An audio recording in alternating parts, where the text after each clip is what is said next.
They got Stranger Things posters. No, it looks retarded. It's just the cover, like the let's say thumbnail of Netflix Stranger Things, like just like them looking back. That's it. So I didn't buy it. And there's a Tupac one, Ninja one. Stars. Mm-hmm.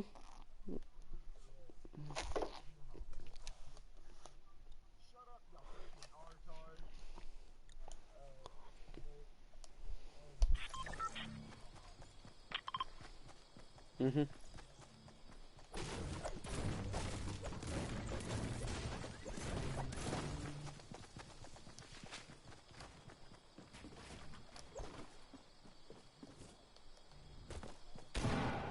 For real. When I stayed at Victor's house, this dude named Diego and this dude named Jaren, they're like grown men. They was there's this girl there. Well, the girl was there for the older Diego, but Jaren was pounding it with like clothes on though, literally pounding it. I swear to God, for like 5 minutes straight, pounding it. Toddy. Toddy. No, Jaren was doing it to Toddy. For real. For real. Keep it real.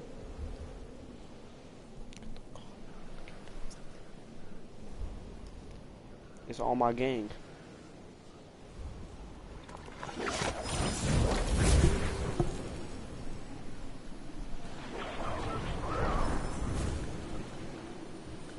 Party?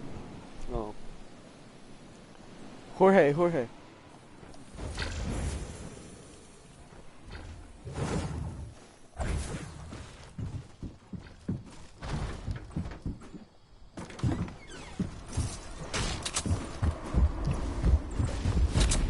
I gotta scope they are.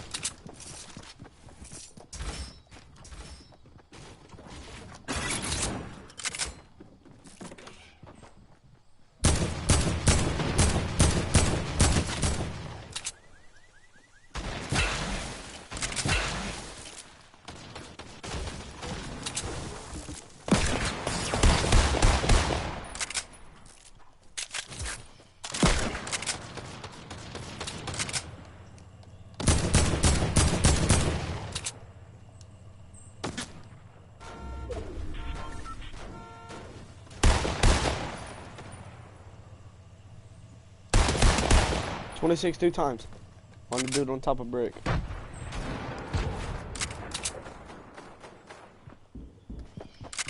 He's outside.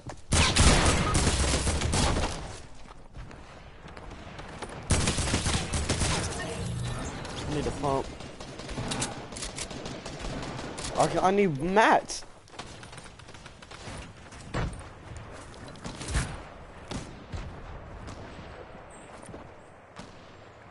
Here. Here I am.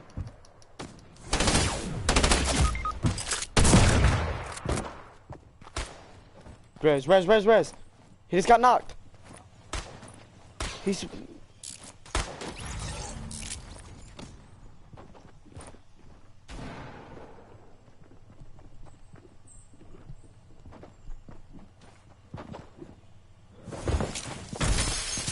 Oh, nigga. I need 37 and 27. Matt, come kill him. Or edit to the side. Edit right here.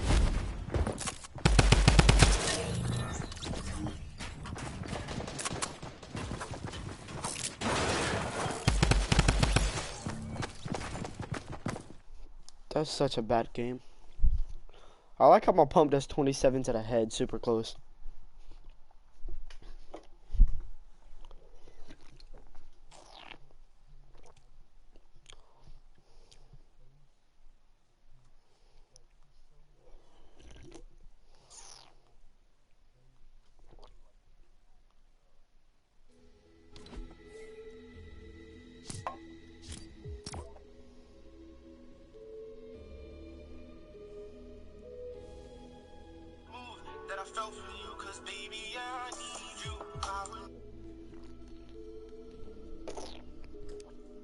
Is Haley playing with us today?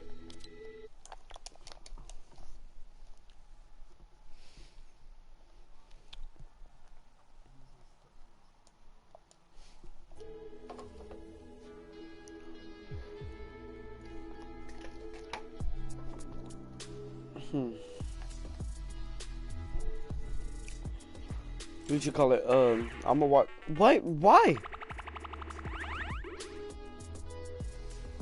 Never mind.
I miss Tilted, dude. I'm telling you that right now.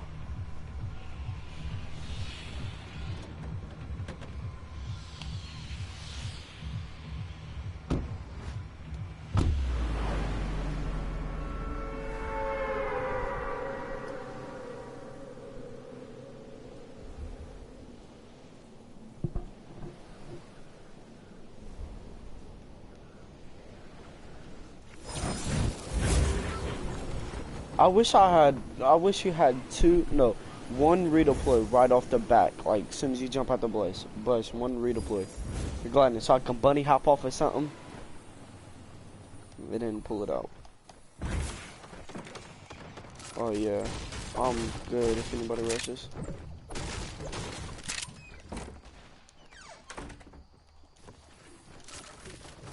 Oh, I got 2 shotties. 3 shotties. 4 shotties. Damn.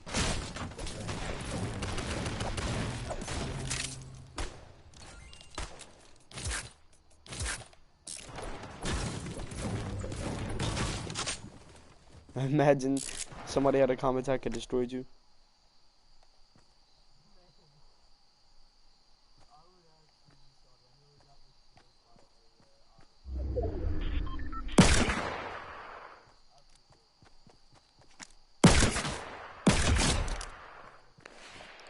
Through the window, through the wall.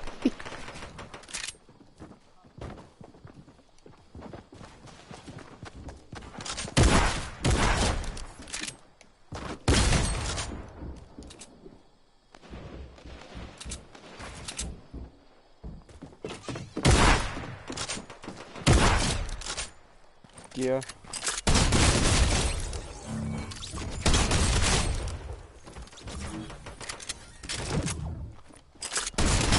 All 3 of them.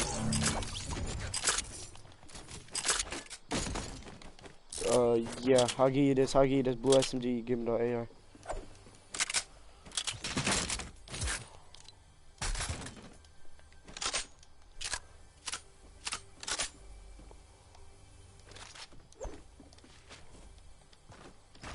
You made the weirdest noise.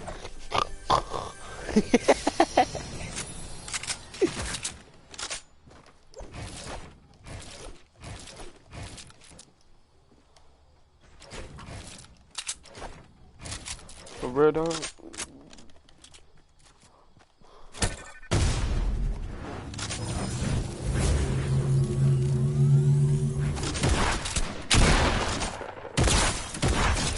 What?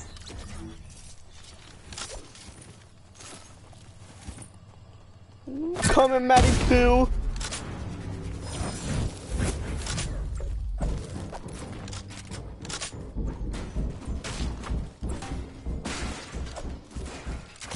Where they at? Downstairs?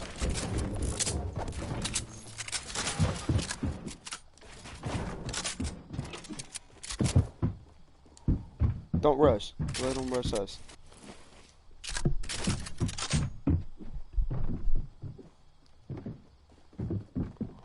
Oh, he's getting a reboot.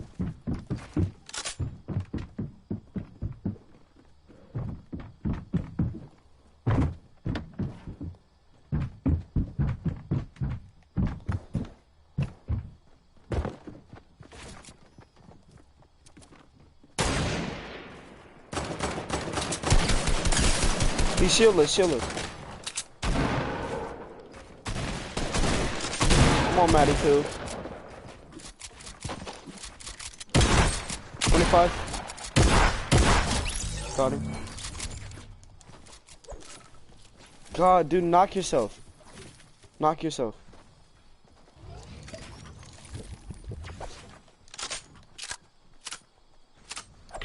Imagine a whole team rushed me.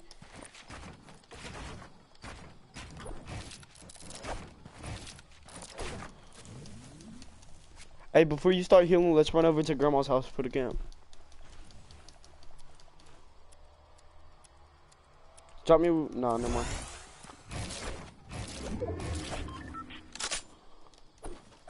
Ethan never does, sister.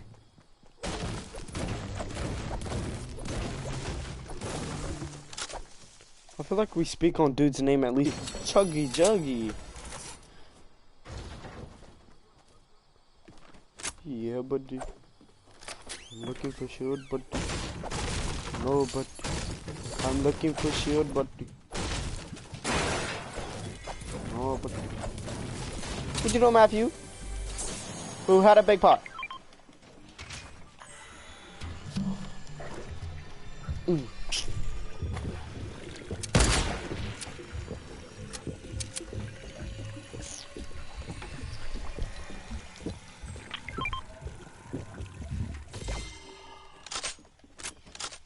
Had a sniper down now.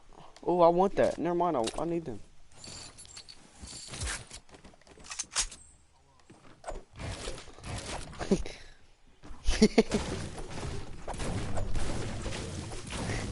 Come on, Scoobs.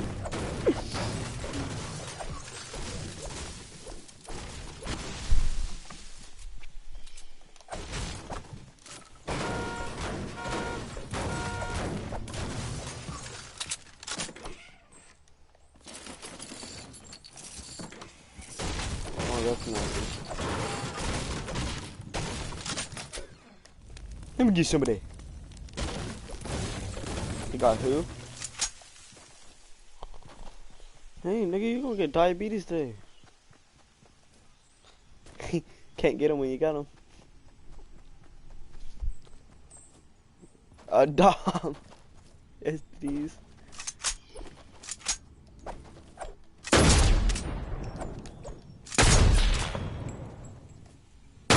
To get all the girls.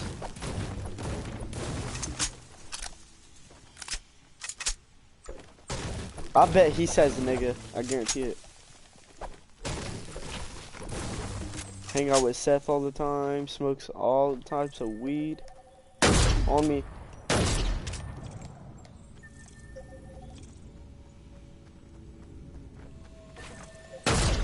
Oh yeah, I'm dead.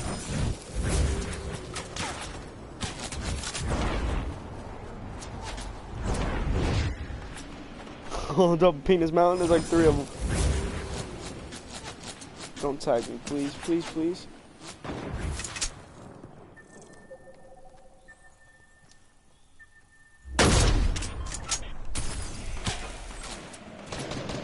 It's a bush.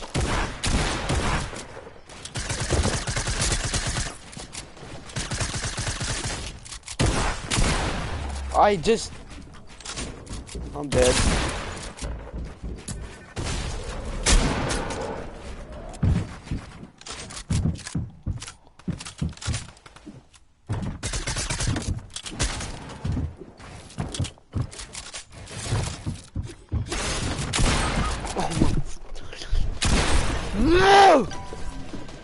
Diabetic.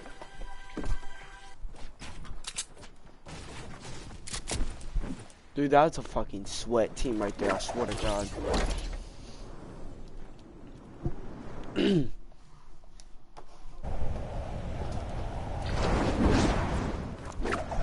He's up here somewhere, he said?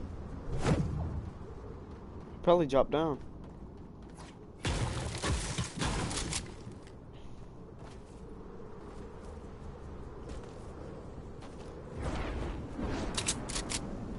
Yo, what up? Welcome to the stream.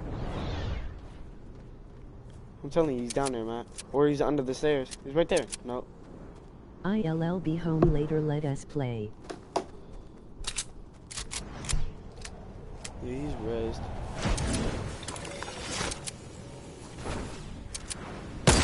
Ooh. Wow, he got sniped. The Ravid Diaz, I was fighting him. That dude's a beast.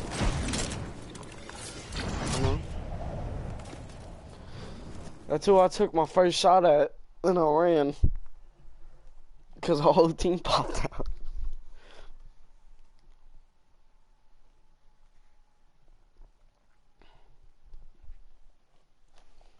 Like the stream if you're here. Let us play later. Maybe.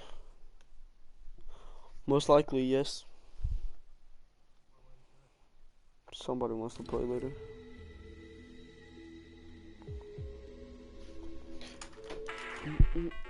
Wait, is this? I hope that's loot. Yeah. What are maybe some? Oh, Matt, they started the World Cup. Let's watch it. Yeah, alright.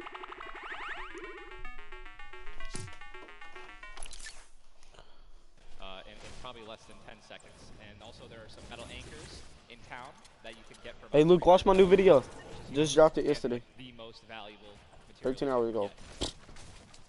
I mean, I'm just 91 players. I mean, have we talked about Storm Surge? I mean, we haven't yet. I was going to let that be a bridge when we cross it, but because 91 people left. I mean, how soon is it going to be? We're going to have Storm Surge in every game. Yeah, I mean, it's going to like. This is going to be nuts. You guys don't know what Storm Surge is. Basically, the people, the team that has done the least amount of damage is going to start taking damage until they get above the damage threshold. What? Yes, and it tells the players on their screen what the damage I want that threshold leaf is. back blink so bad. Playing at home, Like you 3-leaf probably clover. have never experienced Storm Surge in a normal game, but it is very common in competitive because everyone wants to last until late game. You're not even watching it, are you? And wind up getting those placement points that come on through. Watching Letwick and Flexi right now. Alright, so are you watching the Scarlet Defender? It's not your normal game where you get to loot up and freely grab everything you want. Here, I mean, look at the inventory. A common heavy assault rifle, 2 heavy bullets. Yeah, I mean, people are not going to be able to loot. They're not going to be able to loot normally. I mean, yeah. You have every single spot is definitely going to be contested or have talented players who are surrounding you. You got to be constantly worried about getting sniped from the side. All it takes is 2 seconds of being caught off guard, and you can get dinked twice with an infantry rifle, and boom, there goes 160 health, man, just like that. 89 players left now in the lobby as Twiz and Cover H, the duo, do get cut down. 45 duos remaining. The second zone has just been revealed, and again, Storm Surge will begin after that. I absolutely think it's going to players, so you keep that in mind as this goes on. Players who haven't really done any damage will know that they're going to be at a point where their hand is going to be forced. They're going to have to put on a little bit of aggression. You're going to see the game pick up just a little bit here. There's Snappy and Red Rush already in the next zone. They're more than happy to just farm up this metal structure and claim it as their own. They're actually very centralized as well. Yep. I mean, Amazon, really $4,000. going to see a lot of people going to be using throughout this weekend in solos and in duos. Yeah, on Amazon you can buy iPhone. Center of the second zone, and honestly, just kind of pray that the circle is going to continue to rotate in your favor. I mean, I'm still looking at a lot of these guys' inventories. One guy just gets knocked in front of him. Letwick's going to try to save his team. It's not going to happen. But there's not a lot of rotation items. I haven't seen a lot of shockwave grenades. I haven't seen a lot of shadow bombs. I don't see any launch pads. I'll still pick the Amazon because the new iPhone's going to come out freaking every month. People are going to get lasered out of the sky. And Letwick now all by himself in a 1 versus 2 as his teammate did go down. You see Parpy and Volks still quite healthy between the two of them. Over 140 HP for both of them. Parpy still playing the slow ground, trying to spray out the opponent. And look at the material count. 4 Volks. Why is everybody 135 using that total back builds. bling? It does look like Letwick just kind of ran away, but I don't believe Letwick was able to grab his teammate's reboot card. So we'll basically be by himself for the rest of this game. What skin did that come out with? Almost impossible The girl, to perform alone when your teammate is knocked. And there's the Storm Surge warning. These guys are 106. No, above, the you guys back can see bling. that, which means that there's somebody who has 106 damage less than them that is currently below the threshold, and they are going to need to hit some people, deal some damage, and that's actually the beauty of Storm Surge, right? You don't necessarily only want people kind of just lingering around. Oh yeah, the green and yellow praying one. that the circle moves to them. You're gonna see some fights that are gonna be forced to break out because players I'll need to buy get above that. that, or they're gonna. I haven't heard a skeptic in a while. Now moving towards the Dusty Divot Diner. You see Clicks and Skeptics. Yeah, the very young duo from NA East, and you just said yourself, I didn't even know you could farm this. Didn't even know you could get down there. This is the beauty of it, right? These are the top players in the world showing off the little things that they know that really no one else can pick up on. Many teams already stacking here as there's so many materials to be farmed up. Look at that dude named 4ZR. Once they get max, they don't just stop there. They keep farming to have an excess for more. Jay, if they need that's to an expend a OG lot of materials quickly. On the bottom right of your screen, you see a fight going down in Salty Springs. A lot of grenades being thrown right there. That's going to be Serpent and Hype.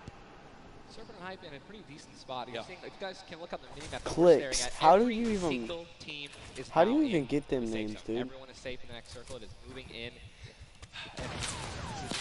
Double heavy sniper is in play. For those of you guys who do not know, a heavy sniper will take out a metal wall. It'll take out pretty much anything. It does 1,500 damage to structures. So if you have two teammates who have double heavy snipers, they can see a team, line up a shot of somebody hiding in a 1-by-1, and be able to take them out. Yeah, and that changes the game completely. Once you hear I'll double even heading, wear that skin. That's hot. No longer sit still ever. Or if you know where they're at, you have to make sure you have at least 2 walls of cover on that side to protect you from the inevitable double snipe. And when we say double snipe, I want you see the skin right there. I want the girl, but the blue version.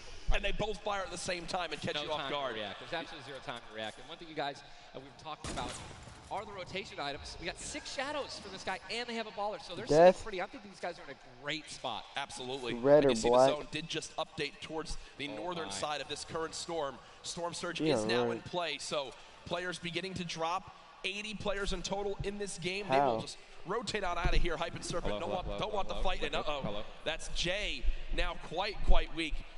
With Storm Surge beginning to tick in, Quentin and Lanouf now having to push a fight. Blue and red happiness when affecting them as well. Gangs. And you see it just kind of smites them down from the heavens, and there they go. Storm Surge is so annoying, dude. Storm Surge, unfortunate for them, but again, with not enough damage done, they do fall below that threshold. Yeah, that's rare, dude. I'm telling you Storm right Surge now. really does just force people into some pretty tricky situations, but again, man, it just goes to show a lot of aggressiveness is going to pay off for teams, man. You don't want to be put in that situation where you know you have to desperately push. Maybe a duo that's better than you in combat. You know what I mean?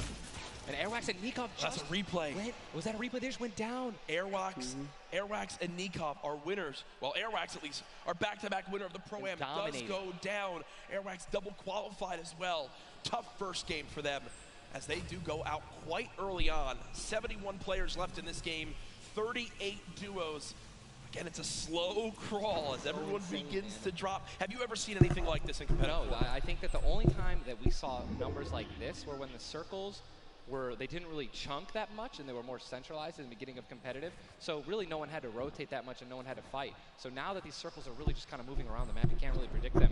I mean, you're getting these players who have, again, the great aim and they're just beaming people. Oh, yeah, I would like to have the name Keys. Bell. So many people coming from the south right now. And it's just free kills if you guys are in a top position with solid aim, man. You're going to Texture right now, already getting beamed. He's spamming the spacebar, trying to make it as difficult as possible to hit. He sees a lot of, look at it, already trying to figure out right now, where's he going to land? Look at all these people who are already boxed up. They're already creating these tunnels. More shots coming down. And he's going to be able to make it. 8 grenades. So that's going to be, I mean, if you can get in a position where some players are already getting focused on the outside, 8 grenades, he might be able to clean up those kills too. Died. Right there. Did take some shield damage, but thankfully they have some minis to replenish that in just a few brief moments as there's Eclipse now using them. He's got his teammate right next door as well. Medkit, so they're going to pop that too. Look at that kid's sensitivity, dude. HP matters. Saving the campfire for the late game, it appears. Ronaldo save the campfire. In the elimination feed right there. Here's a look at Mongrel earlier with his duo, Mitro. Yeah, Mongrel spelled Mongrel with 2 A's. 8 players left. Love watching this guy play, man. I'm serious. I mean, here's, you just check his inventory. Only got 2 guns right now, which is infantry rifle and a combat shotgun. So he has no spray guns. All right, spray guns are, you know, anything like to an SMG, tactical assault rifle, SCAR, anything like that. You know, we've got to have a gun that can shoot pretty quickly to kill players and hit players through their 1-bys. You know, very difficult. Look at that healing too, though.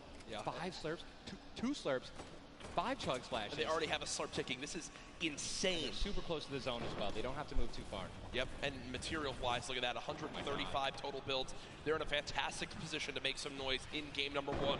We'll definitely keep up to date with them. The slipstream slowly inching towards where it begins to shut down Ninja, but with so many slipstreams still available in this current zone, a lot of players are going to use Dubs that to rotate XXM freely without using launch pads or the shadow bombs. There's your whole map. How right is there. Dubs not The taken? That's eastern crazy. side of the zone. None of these players really going to be into play. They're going to have to inch a little bit more towards Loot Lake if they want to be safe. Some of the best, I mean, look, these are the best players in the world, and look how close they are to one another, man. I'm so excited when they actually have to force into these fights. The Storm's going to start pushing them.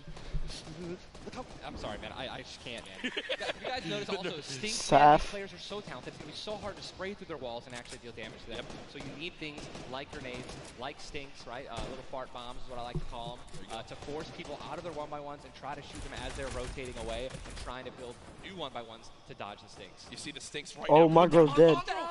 And Mongrel gets immediately ripped in 2 as it seemed like the lobby began to focus him right there. His duo still alive. With good rotation, luckily. Definitely has a bunch to, you know, to be able to play with. The next Storm Surge has begun to kick on in. Metro, 12 damage below, will have to begin to put shots down range. The zone pushing as well. So in this position, with the zone at their back, Metro's goal, spray at players who have to push from the zone. They have one way they can go. They can't afford to take storm damage. They've got to push right at him, and Metro knows that. Now begins the fire. Dubs just below as well. One of the players who qualified multiple times through solos and then once in duos. They also have some great rotation. 2 ballers still intact. And here's the thing that you just mentioned. Dubs is fat. Be rotating in, being forced to rotate in. Everyone knows that. Very little ammo though. Look, these are the last 9 assault rifle shots in Dubs' inventory. It is getting scrappy, folks. And there's the split. Still though only 80, meaning combined between the 2. They really only have about 150 shots to work with. The zone still pushing. 61 players left. Reminder, folks, this is game number 1 of 6 today in the duos competition. Dubs does go down as a player got that back wall and he wasn't quite ready for it. Mega frantically backing on up, trying to create some space. Will he be able to go? He's going to be able to pop that slurp. He's got the storm surge on. He's trying to be aggressive. Oh, he's still below, right? He's going to need to be aggressive. He won't even have time to revive his teammate. His teammate got finished, actually, so he's got all the shields available to get back up to full health. Storm Surge is still ripping him apart. That slurp is barely keeping him alive. Hitting him for 25 damage every time it winds up ticking. There it is again, dropping on in. Mega's hand is forced. Some big damage right there, still below. As players are continuing to drop all around, but Mega doing a solid job of keeping himself alive right now through the Storm Surge. Fantastic composure. That's hella dumb. Does a storm surge happen even when you're in the circle? Oh, that's hella dumb. Yeah, that's hella dumb. Still okay, down. So now he's finally above. Finally above, and guess what? The most important thing to realize, guys, look at that rotation. Yes, he's alone. Yes, his teammate's down, but he has an incredible kit to not only make it to late game, but maybe even clutch this win out. He dropped the shotgun. Okay, there you go. Got the combat shotgun, one of the greatest shotguns to have late game. Does incredible damage, long range and close range. My boy look like a pro though. The circle just rotated now into the storm. Isn't he in phase? This distance needs to be covered. This and storm surge is insane. It's still going on. Finally taken out. 52 players left. And this is where things are about to get serious, guys. Thomas drops some ammo right there for his teammate. And you see Thomas, that epic infantry rifle, one of your favorite weapons, Ninja. What is so good about that assault rifle? What time is it? Rewards it's only 1:47. Right? Yo, man, I'll be back a little bit. Your marker, your aim is I'm about to take a quick shower, dude, because I'm feeling tired and it's only 2. Points of damage, and there's now the upgraded versions, the legendary and the epic, have 10 shots instead of Alright, bet. So I mean, I'm gonna just keep streaming this. Really catch. Alright. Exactly what you're going to need when you're playing against these top players who will literally build and protect themselves when they get shot once. Folks, there are 45 players left in this very, very small zone. We are now on our 6th storm. You see it's about to begin to move, and players will frantically have to go across the map. Zayt and Saf right now discussing exactly what they should drop, pulling up their map, looking exactly where they have to go. 44 left in this one. We already got people using shockwave grenades, guys. This is a very far rotation for the second movement circle, so this is actually going to move very quickly. These people are going to potentially get stuck on their launch pads because there's so much frequent building. It's going to be nuts. And who's going to try to take the high ground? Because after this first circle goes, this is where people start to only try to use the high ground. And we know high ground is everything in competitive Fortnite late game. Everyone frantically moving away from the common enemy of everyone, which is that storm circle. Macwood taking zone damage. Daedra as well. King slowly bouncing on through with the Shadow Bomb. And does land. Storm? Yes, but taking no storm damage, just playing right on the edge of it. Yeah, right on the edge of the zone right now. Will just stay boxed up for a brief moment. As now there's 36 players remaining. Stompy in the elimination feed. Arkram now goes down as well. You can see the elimination feed on the top left to keep track of your favorite players. There's so much is going on. This is what tunneling is. When you hear players mention tunneling, this is it right here. You move with the zone, you tunnel your way in, give yourself cover, but not a lot of materials left. Only 22 builds, and this zone is stacked. But look who's on the high ground. It's Mr. Savage and Benji Fishing. That would be your 2 picks, so good for you. All right, I have to owe you a bet there, man. Watch that. All right. Mongrel, unfortunately, do we still end with Mitro's still alive? I mean, listen, people are dying left and right, being eliminated. More Savage just used another shockwave grenade. He already had high ground, though. The question is, are people going to try to take it? You know that if you really want the chance to win this, you're going to have to try to take the high ground off him or have a rocket launcher to just take him out of it. He's just so weakened. Mr. Savage just looks up and beams the player out of the air. It's all Benji Fishy and Mr. Savage in the elimination feed right now. 24 players left in this one. But 20 duos. There's almost no duos remaining, Ninja. Right, it's all solos, and this is kind of what's going to happen, man. Mr. Savage goes down. It's up to Benji, and listen, Benji's been in this position before. We know he can handle it. Nitro's still in the game as well. I just saw him. He looks incredibly healthy, but now taking some storm damage. Benji's just going to try. Look at the materials. Not a lot left. They're only using their shadows. I think he has 1 build left. Yep. That's it. That's all he has.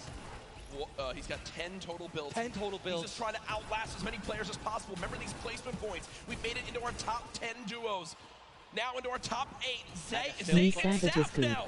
Zayt and Saf now on the high ground. This game. One of the only duo left. This has a Zayt and Saf win written all over it. Mitro, Mongrel's duo, was all by himself very early on. Still alive in this one. 40R Storm now getting beamed. Can the North American duo of Zayt and Saf close this out? Raining down fire from up top. You see the frantic builds coming in. Benji Fishy goes down. Mega, Mitro, and Scarlet on the low ground. Shots still coming on in. Zayt and Saf just sitting pretty. Mitro just got a double, I think. Mitro 5 limbs. Tries to get it done. Not enough. Zayt and Saf, 2 versus 1. Will they take game number 1? Yes, they will. Zayt and Saf had the high ground, and they used it the entire game. Rain fire from above. We're able to make up 5 limbs plus 10 placement points. That's going to be 15 points. Game 1. Talk about a monster game number 1. You saw the immediate reaction. They know how key that was. And I've watched so many games of competitive Fortnite, Ninja. They were the only duo left with still like 18 players remaining. Yeah. When they get the high ground like that, they send 1 player down to get close. Scarlet was already weak, and there's just no shot. In the end, the veteran players of Zayt and Saf take game number 1. And you know, Ninja, that was a big topic of conversation. Players with LAN experience, players who've been around the Fortnite competitive scene at these major events for a long time. Will they let the nerves get to them? Guess what? The answer is no. Zayt and Saf take game number 1. Kept their composure. It was absolutely incredible to watch, man. And seriously, these guys have been absolutely dominant in the World Cup qualifiers online. And it's only fair that they continue to show their dominance here at the actual World Cup stage. Brilliant performance. You know that their game plan is always last as long as possible. Absolutely. But the fact that they made it through those storm surges, even with them not getting very aggressive, they had 0 limbs down to those final few moments. Mr. Savage and Benji Fishy, we have to talk about them for a second as well. The European young duo. They were on the high ground. It was looking good, Ninja, but so many players focusing them, the shockwave grenades as well, and they had no healing left. It's unfortunate, man. We have a group full of these players who are literally the best in the world. They know exactly how to win, right? So if they don't have the high ground, they know that whenever there is a moment, that they have to shoot the high ground out with rockets, shockwave grenades. I think that's actually what happened. Someone shockwaved up and knocked them off the high ground. Yep. But when you have shield like Zayt and Napdate at the end there, and that high ground, I mean, it's over, man. What a sigh of relief. Incredible, for those two. incredible first game, and we're only just getting started. We're only just getting started. Remember, 6 games being played today in the duos competition, in which $15 million will be rewarded. Tomorrow, we do it all over again, except with solos. So you want to stay glued to the streams here for the Fortnite World Cup Finals live from New York City. Use the hashtag Fortnite World Cup. Get involved in the conversation. Send a Ninja and I your thoughts after game number 1. Who surprised you? What are you looking forward to in games 2 through 6? For me, other things I noticed, man, you've got to be on your A game. When it comes down to taking note of where you are with the storm surge, those were longer storm surges that have lasted than I've ever seen before. I've honestly never seen Storm Surge affect the game so much. Yep. Because here we are having 80 people left after the second circle. So, you know what I mean? Like, and these guys, they're not going to let you hit them. You know what I mean? And if you want to put shots on these guys, it's going to be when they're flying in the air, rotating, which you also expose yourself to a sniper shot. You know. Absolutely. High risk, high reward, man. Right? It's, let's see how these guys change. I wonder if the guys who did get hurt a lot by the Storm Surge, are they going to make changes in the second game? Are they going to be a little bit more aggressive and trying to deal some damage as they rotate? That's what I want to know. That's a great way to think of it. I know there were so many people that want to give their thoughts on these games, but over at Unreal Island, we've got our very own Sundown with his thoughts on game 1. Thank you so much, Courage and Ninja. And the first match of the duos competition is over, and the Victor Royale's experience wins out. We talked about Energy Zate and Ghost Saf and how they've been playing so long together, and that endgame was a prime example of textbook Zate and Saf. We're going to re-roll it one more time, and we're going to break down kind of how they were able to keep the control. Now, pay attention right away. You can see on the backside, Saf has one angle while Zate is going forward, and they're moving back over the tarps they've already established, but the angles they take make sure they're covering everything. They hear the shots below, they're putting the fire down towards them, and Scarlet is able to pick up Mitro, but doesn't have enough to get out. Zate and Saf, 5 eliminations, Victory Royale, 15 points, showing that their competitive experience, their experience on stage and at major LAN events is winning out right now. They say nerves, what nerves? We might as well be playing at home on our own stations because they are just that good. Match 1 is over. Time to get back over the stage for match 2. Ninja and Courage, take it away. Thank you very much, Sundown. Great stuff as always there from Unreal Island outside of the venue, enjoying the event themselves. But again, game number 1 in the books. Obviously, so many updates to see exactly where we stack up. In the end, those final moments can be so hectic. So before we hop into game 2, we will have a standings update for you all at home. Who do you think's up top of it right now? Well, guess what? It's Saf and Zate, but and Benji, Mr. Savage, man. Just incredibly clutch solo moves and plays. Both of our predictions. Both of our predictions. And they're still up there. Guess what? Imagine when they're healthy and when they actually get some good rotation items. I'd love to see how they're going to play in the late game, man. Placement points so key. You did a great job pointing out Mitro at the end. Not only does he stay alive, not only does he perfectly use his materials and his movement items, but he somehow finds 5 more limbs, putting his team from probably an abysmal game 1 to top 3 in our leaderboards. Again, here are your standings from game number 1. Dubs and Mega, they wound up making it through as well, and that's because of Mega staying alive too. Absolutely, incredibly talented duo, man. Honestly, I'm looking forward to seeing what Aiden can do, and Sean, so hopefully they step it up in this next game. Game 2 is about to get on its way, man. Are you ready? I am ready. Ladies and gentlemen, in this sold-out arena, are you guys ready for game number 2? Oh yeah, they are. Oh yeah, they are. 8, 7, 6, 5, 4, 3, 2, 1.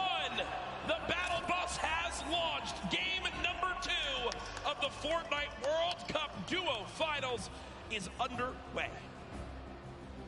Again, I'm just going to keep saying it, the most nerve-wracking part of any competition, but definitely Fortnite for me, is the second you jump out of that bus. Yep. Right? Once you hit the ground, once these players hit the ground, they're going to definitely have hopefully less nerves, going to get back into the flow, back into the farming mentality. And man, I'm looking at these llamas on my screen. I'm just hoping that they find them. There's nothing greater than finding the new upgraded llamas at 350 mats. Dude, they're insane. And they're everywhere. And look, wait, can we look at the map? Look at the north side. You've got 3 llamas in a very small area. Llamas.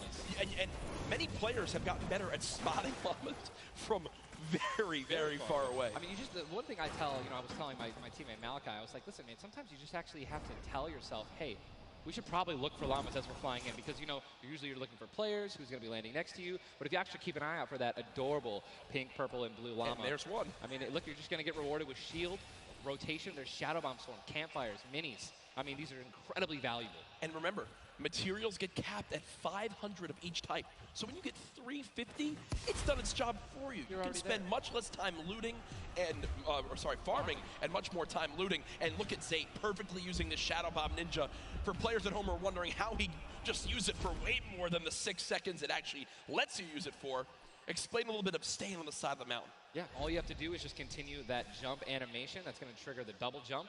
And as long as you don't touch any solid ground, you're going to be able to continue to double bounce back and forth, man.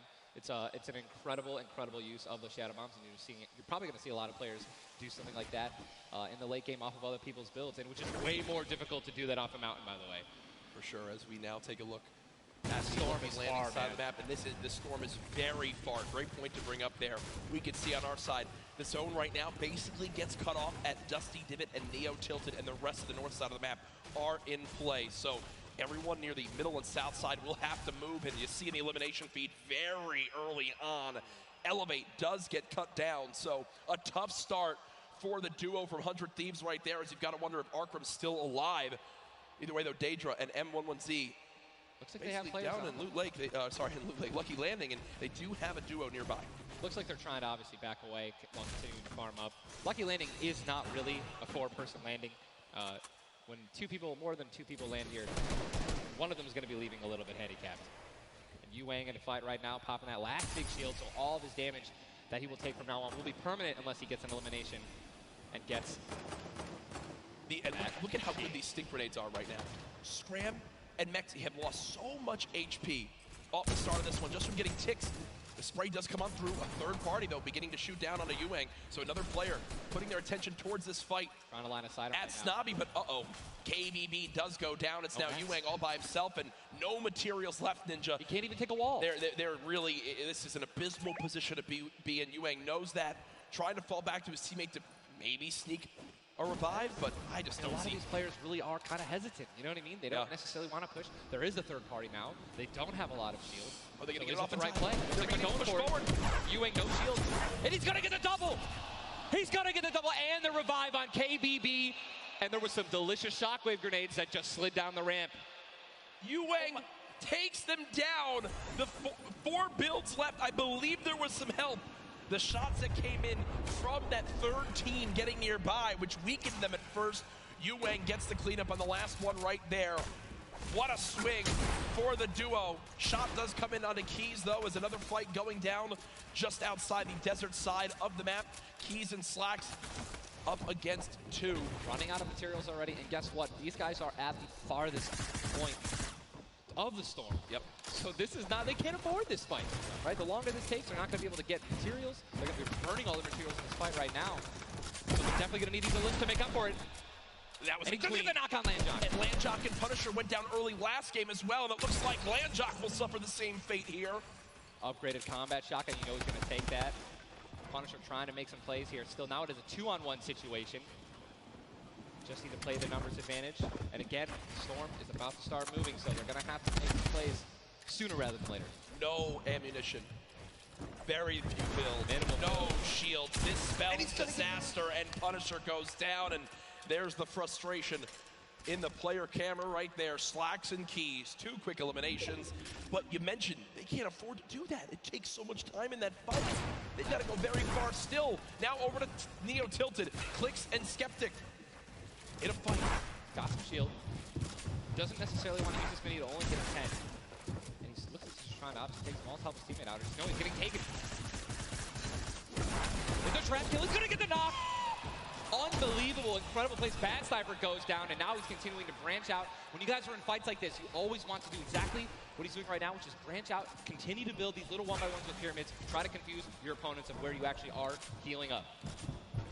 Skeptic, just 8 builds left. They're trying to stay alive right now. They do have the number advantage. Clicks has time to pop 1 mini, and it looks like they're going to go for it right now. They've made the conscious decision to try to build out, but no. They back up for a moment.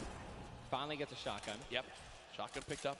Grenades now as well. They want to go for the second elimination. And we take the, oh my God, we got some trap talk in real life.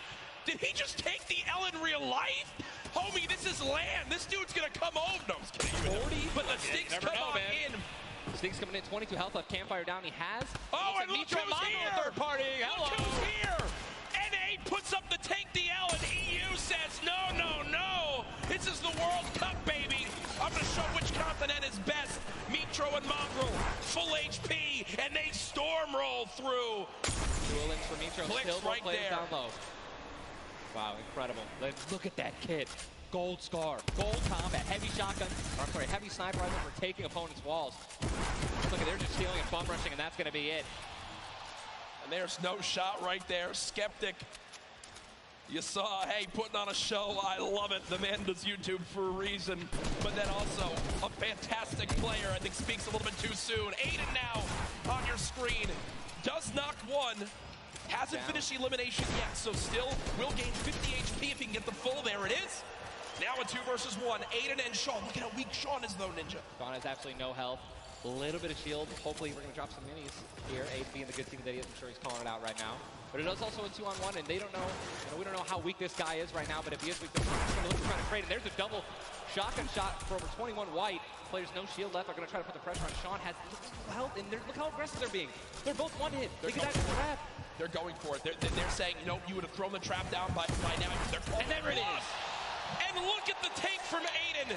The jump out to the side, and they'll be rewarded with shields, with materials. And look, Aiden actually, there was 2 big shields. Yeah. Aiden's gonna get the full health. That's incredible, man. You see the stats so far in this game. Aiden has done 434 damage, has taken 312, and he's near backup to max health. I know Aiden is a crowd favorite here. Every time the camera goes on, there's a big cheer from this sold-out arena. For those of you guys who do not know, the Storm Circle is about to update right now. We just saw our second one, forcing everyone out of the north and east side of the map. And also, guess what? Every single llama was found. Yep. All 5 llamas have been found, so we have some probably high material players right now. A lot of rotation. Oh my god, I can't even. Freaking out, man. You're getting into it. Looks right like now. a lot of people. I love it. Yeah, we're looking around. They're all gone. There's Yep. only one airdrop that's left, which means a lot of players. It's very difficult, man. Going for airdrops is super risky, but it looks like everyone at the World Cup here is taking their chances. And what's kind of funny with this zone, as you see it on the bottom right side of your map, the slipstreams are there to basically help everyone get from the southeast, east, and south side of the map easily into this zone. So if you kind of sit outside and wait for players to move in from the slipstream, you might be able to deal a lot of damage. And remember, you might think, oh, well, there's no way you're going to get that elimination. I'm not even talking about that. I'm saying free damage for Storm Surge when that comes into play, because it is going to happen very, very soon here. We're about a minute away. It literally looks like we've been watching that action. But there's 84 teams, 84 players left still. Yep. I guess that's a testament to our observers backstage. Great stuff to them. Lucky does take a bit of storm damage right there. Chug splashes in the inventory. And Ninja, like a dolphin. Chug splashes have came into this game and they've completely taken competitive by storm.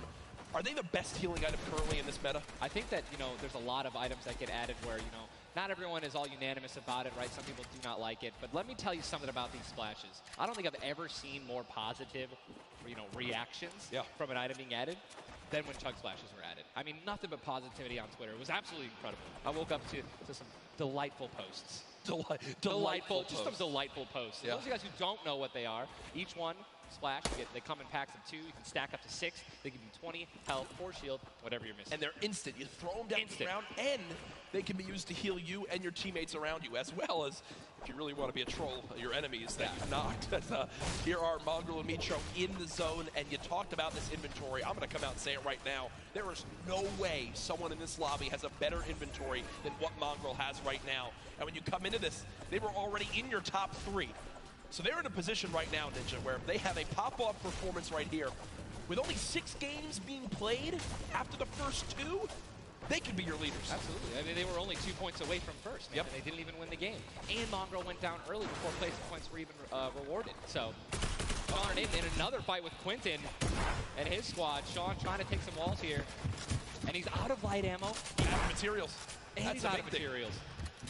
So he can't even spray right now. Yep. The one thing you can do is spray an AR, and that's not really going to be effective against top players if you're actually trying to take walls. Well, the player tried to drop a trap down low to bait Aiden, but Aiden does not fall for it. This seasoned veteran trying to cover his back.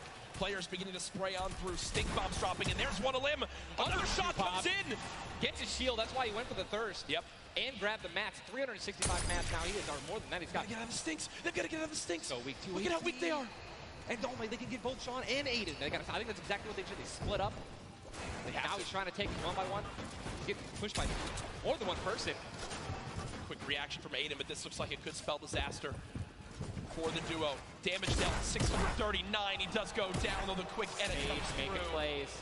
Now it's up to Sean. Can he clutch it? Only 2 HP. Got some minis. Picked up some ammunition now for his minigun. But looks like Spades is just way more healthy. And obviously there's 3 other players who are around him as well. So what's he going to do? Looks like he's going for high ground. Smart play, but he's out of mats. Oh, no, he's got wood. He's got wood. He's good. We both freaked out. Going to put himself in a nice pyramid. For those of you guys who don't know, when a brick or a metal pyramid, big thing to note, look at the zone. He has to push. That's it. He has to push. He has 52 health, but the zone is right at his back. He's got to go. Don't even worry about Storm Surge. They're 446 above as well. Has a shot, this and is he's done. going to be taken down. I mean, that's just the worst position to be in any competitive game, is being weak, low materials, low health, and being forced to push in. Every time you watch Aiden and whoever he's playing with, they are always the most aggressive, it appears. Yes. If you remember the famous moment, I think for me, arguably one of the most famous moments in Fortnite competitive history was the Nick Merckx and Aiden duo, where they made it into the big bonus about a year ago. Oh my God. And a crowd popped off. Well, they're always scrappy getting into eliminations. Here, the stat popped up for a second. Aiden and Sean had done 680 damage in the game. The average in the lobby was 80. They were 600 above in this lobby already. Unfortunately, though, when you fight that much, there's a higher chance of you going down. Speaking of potential fights, here's Sizlucky and Brush, who we saw earlier on in the last game at Fatal Fields, struggle to stay alive. Now in another tough spot, as they're both low on shields and low on health. Decent rotation items, 2 shadows on the launch pad. Again, I always want to keep stressing that, because if you guys have some launch pads, even one shadow can get you into another zone, right? Yep. Which is going to hopefully get you those placement points that you need, or even put you in a position to get some eliminations. But yeah, as you said with Aiden, we mentioned this earlier, are people going to change how they're going to play, right? Are they going to do anything different here at the World Cup? And guess what? I'm pretty sure we can say that Aiden's squad is not doing anything different. They're being incredibly aggressive. They're putting the damage down. And unfortunately, there were just too many players who took advantage that they were weak. And that was the top 5 leading into this game. You see it updated again right there on your screen of where the leaderboard is at the moment. Petro and Mongrel staying alive, in a great spot, holding this pyramid edit. And for people at home who might not know, he's not exposed right there, right, Ninja? He's peeking through his build. Correct. As you guys are peeking through a pyramid, you hit edit on it, you cannot be seen, right? And you can also see through it. It's a very amazing feature. Fortnite Battle Royale. Fortnite Battle Royale, the ultimate Battle Royale experience. Ultimate Battle Royale experience, man. Blue T is in the storm, taking damage, a lot of damage, and he's still going to be rotating. Road taking damage as well. Thomas going to have to make some plays. And there goes Road. He actually just got knocked. 66 players remain. And this storm is kind of moving a little bit away from Pleasant Park. But it's once you have a high ground mountain in play, I mean, I'm wondering if it's going to go north. There's 3 high ground mountains in play. And really mixes it up late game. A drone ship that people can wind up going on top of. And those are brilliant to use. Oh, absolutely. If you guys can get up on top of those, guess what? You have ultimate high ground on the map without having to place any mats. Yep. It's incredible. You can't get sniped from above, and you can deal as much damage as you want. Also, it's incredibly difficult to shoot players that are up there. 100%. But it's important to know that after the 5th circle closes in, those air vents will stop working. So if you don't have any rotation to get down, glide or redeploy, Yikes. anything like that, yikes. That's a massive yikes. So you have to pray that someone puts a launch pad down underneath it somehow. Yep. And go for it. Yeah, just risk it all. Most of these teams won't mess that up. Now, we talked about our Game 1 winners, the team that took home the Victory Royale, which is, again, 10 placement points, the max you can get for placement in these games. It was Zayt and Saf, and they're currently set on up in this zone for the moment.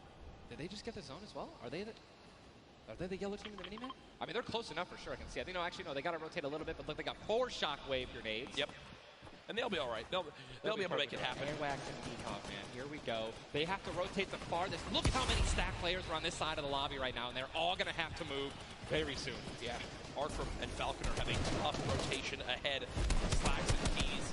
Watch them fight a little bit earlier on against Landjock and to pop Punisher. those heals till his teammate comes in. Yep. No, he missed one. He did miss. No, teammate's full. Teammate's full. Don't Okay, worry. it doesn't matter. Geez. Teammate's full. I was playing with Myth the other day, and he was using a lot of chug splashes without me, so I'm really sensitive on it. We'll really sensitive. We'll let you and Myth handle that one. As again, it seems like some tension there, but we continue to move on in this fight. This is game 2 of 6, folks. The matches will be going on throughout the day. 62 players left in this one, 35 duos. And you see Arkram and Falconer. It looks like they did a duo shockwave to try to fly across the map together. Good teamwork. As the frantic rotation begins to move on in, more Storm Surge will soon begin to come into play as well. Jack, I have a question for you, man. Yes. Once these circles start closing in, they're so small, what do you think is the play? To rotate in right away once it's revealed if you're far out, or to wait and be the last team? For me, it completely comes down to what you have left, what you have in your inventory, where you are at, the leaderboards as well. If I'm in a position where I know I need to make some ground up on the leaderboards, I want to rotate early and try to begin to spray back on the opponents to get some free eliminations. Yes, yes, yes. If you get the zone on you, you begin to just build on up and get that height so you can spray on down as well. In this one, though, again, all comes down to rotation. If you have nothing to rotate with and you're far away, I think you play late and hope someone else drops a launch pad near you and use that community pad to your advantage. Yeah, we're looking over here at Ewing, 3 eliminations, sitting here with some very good materials, and it's definitely a very delicious loadout. Anyone with a heavy sniper and a blue SMG in a combat. And remember, he started the game in Snobby Shores with that clutch when KBB did go down, so they're still in this one because he still has that beautiful blue combat where he clutched it with, man. Yes, he does, and all the materials he could ever ask for it. Nearly 100 builds in this one. You see they're marking right now. I think they have a double heavy sniper combo. They're either marking double heavy or they're saying, focus this, the zone's closing there. We're going to find out soon enough. It literally looks like he's marking exactly. He's trying to look and see. Yep. Oh, they do have a double heavy sniper. And Ninja called it. The man knows. They see one. And you guys saw the pyramid. This is exactly what Jack talked about earlier. You need 2 walls, 2 layers protecting you from one of those walls so that double sniper will not take you down. But they've got the tools, the key to open all doors, as I put it. And this zone, Ninja, it just moved over a mountain, man. It just moved onto the side of the mountain, so high ground will be in play. But at the same time, Ninja, half of the low ground still in play, so it's not as bad a position for the low ground players. Here's a look at Mongrel and Mitro. Remember, Mongrel did go down early on in the last game. He's got to back on up because he's burning through materials very, very quickly. They're far above this Storm Surge, so they're good for the moment, and there's the replenish from his teammate in Mitro. 64 total builds left. Always see them doing this. They always split half and half match with one another, and then they go and collect the others, and it's just a perfect way of making sure that you guys have equal material. Look at how weak Sap is. Sap just sneaking up through with that Shadow Bomb. The spray coming in from Mongrel. Stink Bomb is hit as well. Everyone focusing these players on the outside. They've got the minigun firing too. The lobby now picking up quick as we move into our pit zone. The storm is closing in, and that's going to be forcing everyone to get into where the safe zone is right now. It is moving in towards Pleasant Park. Guys, this is absolutely insane. 51 players still remain, by the way, in a circle this small. They're just trying to get as many limbs possible as people are rotating in. Mitro on the bottom right of your screen with that minigun has 631 bullets to spray down with Mongrel in a fight. Gets 1 player weak, but does have to back on him. Didn't get the clutch. Someone else stole the kill from him. Mitro gets choked as well. Still have a launch pad, but again, when you're in a situation like this, low ground, they're getting sprayed with nothing but grenade launcher shots and frag grenades, and they're both going to be eliminated, and Mongrel also, Airwax just went down as well. And you see Cease in the elimination feed. Does look like, remember early on, Elevate did go down. There's so delicious. They go for it. Zane Sap, do they do it? Do you go for it? There's a launch pad there and so many materials. This is game-changing loot right now. They've got the builds to go for it if they want. They're going to do it. They're going to make the play. A gold combat shotgun too, man. Zane and Sap uncontested. That's one of those risk versus reward plays that can help set them up for 2 victory royales in a row. Mongrel and Mitro's loot too, man. Oh, that was making a statement. And we know that was juicy loot. They're making a statement saying, listen, we're from NA, we're here to play. Taking out the evil, they didn't know they took them out, but they're definitely taking their loot. Yeah, for sure, as they are still above this. Still great rotation items too. They both each have a launch pad, both have 2 shotgun grenades, and they're gonna go. He didn't get it though, they try to get both at the same time. Gonna be flying, and this is it, another massive rotation going to be taken to the center of Pleasant Park. They're 167 damage above the threshold, so they're looking pretty good right now. The question is, are they going to keep mid-ground, go for low ground, high ground? What's the play? They didn't get the full launch pad. He might have to use his own. Yes, he does again, and that actually works out. He hits his head on something, which takes him down from having to, fly all the way up and get beamed. They're going to challenge high ground right now. Zayt and Sap looking to do what many would think was impossible, which is win back-to-back games in the stacked lobby. Just saw Falconer in the feed as well. Arkram with an elimination too. 19 duos left as we're moving towards the placement points, Ninja, and these duos know exactly that.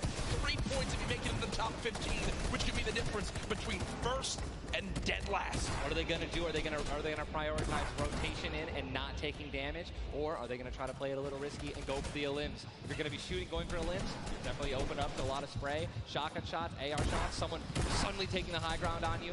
So it all depends on how their play style is going to unfold, man. Many more duos remaining in this game, unlike the last one. Zate with another elimination right there on a KBB. You got Snappy and Red Rush on the high ground, and Sav Over the play, the high ground goes to the high ground. Take, will he get it? He's going to get it, he has it. Zate's got high ground. Zate has high ground as they go to try to push for 2 victory royales in a row. Saf is there as well, but Snappy just appeared right behind Saf and shotgunned him down right there. Zate right now is going to have to concede to the high ground, giving it to Snappy. And he's just going to have to stay alive as long as possible, try to get some placement points. He is obviously a talented player, top player. He can definitely make something happen, and I'm interested to see what he's going to do. Cease has been by himself since the first moment of this game when Elevate went down at 98 players remaining, and he's somehow still alive. There goes Mega. You've got Darox and Item on the low ground. Vorwin getting chopped down as well. Zate with about 100 HP. Uh-oh. Here comes Vinny and Zexro. They're trying to challenge for the high ground. Keys right now being held in the storm with 5 elims. He's going to be eliminated from the back. Zate taken down as well. Snappy still with the high ground. Zex and Vinny and TSM crew looking good, and they're going to take it. They just took high ground. Snappy gave it to him. And they just got the high ground. Great use of the shockwave as well. Vinny as well as Zexro on hype for the moment. 5 eliminations so far. They're putting their names in the hat for potential victory royale in this game. Go down, right? They want those elims. Vorwin now with eliminations back to back. 4 players left in this one. Zexro and Vinny spraying from the high ground. It's a 2 versus 1. The player right on the edge of the zone. The shockwave into the air. And he's going to drop on down to hype for the moment. The spray coming on in. It's not enough. Zexro and Vinny. TSM takes game 2 with style. Both alive. You love to see it. The victory royale and 7 eliminations. Look at that. Vinny's hyped, and Zexro looks like he was stunned. They forgot his fries on a fast food order. Why am I thinking about food? Oh my, you know, Jack, it's pretty expected at this point. But God, it's on brand. 2 NA teams have taken game 1 and game 2, and honestly, I think that we can all say that the teams hyped up the most have been even. Guess what? Mongrel and Mitro, man, they've also been performing well. They still have so many points from eliminations. Yep. Oh man, what a great shotgun shot. They were perfectly in sync. They're even jumping and shotgunning at the same time. Vinny, pop off, man. You love the pop off. So hyped. Zexro's about to start cranking 90s or default dancing in the lobby. Like he's trying to talk about literally what are they going to do in the next game. Yeah. Like that's what that focus is. That reminds me, I've been in this situation before. He grabbed his hand and took it for himself, man. That's a top teammate, man. Great synergy. What a start to today's competition. The energy in here is insane. I am looking around and there are thousands and thousands of people filling up the Arthur Ashe Stadium live from New York City. Again, my name Jack Courage Dunlop, joined by Tyler Ninja Blevins for what is the first ever Fortnite World Cup Finals. $30 million on the line this weekend. Millions will be tuning on in from across the world. There's so many ways to watch, and we're just 1/3 of the way done with today's action, and it's already been fantastic. Don't even want it to end, man. I could be here all night. These games are incredible. Yep. And just listen, if you guys are watching at home, you guys want to be here, right? You guys want to be competing. Take notes. Yeah. Watch these players. Watch how they build. Watch the fights that they take, the way they rotate. And we'll see you guys here next year, man. Well, guess what? Game number 2 ended with style with the North American duo of Vinny and Zexro taking it. They're on the floor with none other than Jordan Fisher. Thank you so much, Courage.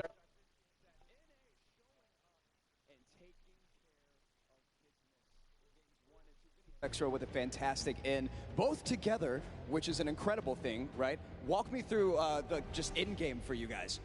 So the comms are kind of hectic because of the noise, but we're just really good at playing together. Like, we're the longest duo that have played together, so yeah, we're just not a... Great. Fantastic work, guys. Back to you, Ninja and Courage. JD! Thank you so much, Jordan. The duo of Vinny and Zexro, you know, they've always been known as being so aggressive. Yeah. From all the times we've seen them in these competitive tournaments. While they might be some younger players, they've definitely been around the block here in competitive Fortnite. Again, you just see them, just like a lot of other talent here, always at the top of the duo qualifiers every single week. Even though they already qualified, they continue to keep playing, and practicing. Guess what? They just took the game number 2. You got to be pumped right now, man. Once you win one of these games, you can't let up, though. Again, and that's why I love that energy. Zex was immediately just, I felt like he was just talking about, what are we going to do next? Hey, man, good job. We won that. Let's do it again. Yeah. Right?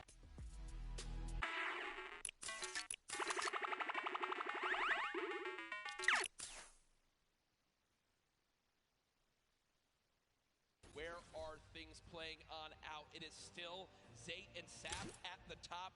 Dubs and Mega at 18 points in second. Zexro and Vinny with that performance go from 0 points up to 17, Ninja. And that is the beauty of how this plays on out. Anyone can have a pop-off game and come right back. Mongrel and Mitro still in your top 5, as well as Serpent Hype, Darox, Item, Forwin, and Tux, Snappy, and Red Rush all there. While Zayt and Sap do have a nice little lead right now, nobody is safe from the rest of this lobby. I'll tell you that right now. I mean, just take a look at the points, Courage. You got 11 points, right? Benji and Mr. Savage, they fell out of the top 10. But look at that. Storm and Epic Whale, 12 points. Daedra, M11Z, 12 points, 12 points, 12 points. All they need is 2 or 3 points, 2 or 3 extra eliminations right there, and boom, they'll move up 6 places. Yep. You know what I mean? So it's still anyone's game, all right? 2 pop-off games, 1 pop-off game, boom, you're already in the top 5. Remember, if you get 50th place or 11th place, from that whole time in between, you win $100,000 as a duo. Still. But if you go from 10th up to 1st, it jumps all the way to $3 million. So everyone, eyes on that top prize. We are just 1/3 of the way through the action today, but I know we've had a lot of fun up here, Ninja. What an absolute blast. Ladies and gentlemen, be here, man. Can we give a round of applause to Ninja for hopping in for some guest casting? What a great job. Thank you, man. Always a pleasure, brother. Pleasure to be here. That's going to do it for us for now up here on the caster desk, but I know Zeke is down on the floor with some notes for you all. Thank you guys so much, man. What an awesome first 2 set of games from Sap and Zay locking down the lobby to Zexro and Vinny just coming in super clutch. And of course, guys, you've been here. We got to see Ninja. He got to go ahead and commentate some games. So what I want to know from you is, have you guys had a good time? Have you enjoyed it? If so, let's just let me hear you. You know, that was so-so. Let's pretend I didn't ask. Have you guys been enjoying yourselves? That's what I'm talking about. Obviously, we've got quite a bit more games left to get through, but, you know, if you've been watching for a long time, you know I'm a big fan of everyone that loves Fortnite. It's all about bringing people together. And I like to say Fortnite fam. That's my thing. That's what I do. And, you know, there's actually a lot of people from around the world that have come here to compete, to watch, to be part of all of this. And I thought, what better way to give back to you guys than to teach you how to say Fortnite from all around the world. So in just a moment, we're going to take a look at a video, and I can't wait because this is actually the first time I'm seeing this. A lot of work went into making this happen, so I can't wait for us to watch this together. Let's take a look.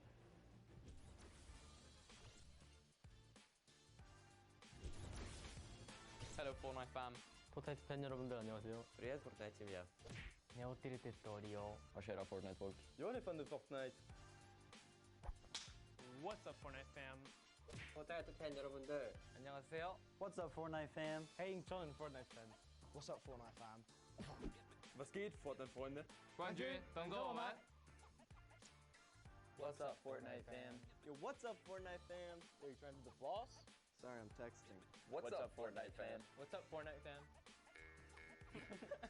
What's up Fortnite fam? What's up Fortnite fam? E aí galera do Fortnite? What's up, Fortnite fam? G'day Fortnite fam. Bonjour, comment ça va les fans de Fortnite?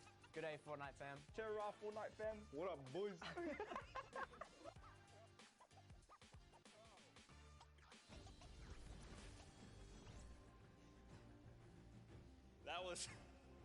That was even better than I thought it would be. Just embrace it. We, as a collective, are the Fortnite fam. Get used to it. We're here to stay. Now, guys, you know, there's a few more things I want to take a look at before we hop back into the next game. One of the things to kind of do if you're here or if you're at home, you've been watching, Ninja actually had a pretty dope hoodie, a World Cup kind of exclusive hoodie. Would you like one of those things? Would you like one of the crazy World Cup shirts that we have? You can totally get your hands on one. Head on over, retailroad.com. Get yourself a nice shirt. We've got some hoodies. We've got hats. We've even got the little drone that's the battle bus. It looks amazing. The top balloon is actually the drone, so you've got the bus that's literally flying around. You best believe I'm going to pick one up and mess around with my family. They're not ready for it. But there you go. There's some on your screen. Also, that Drift shirt, by far, my favorite piece of merchandise ever. Those of you that really do know me, you know I love Drift. He's easily my favorite character. But just some cool things. If you're looking to get some World Cup exclusive thing, go ahead and take a look.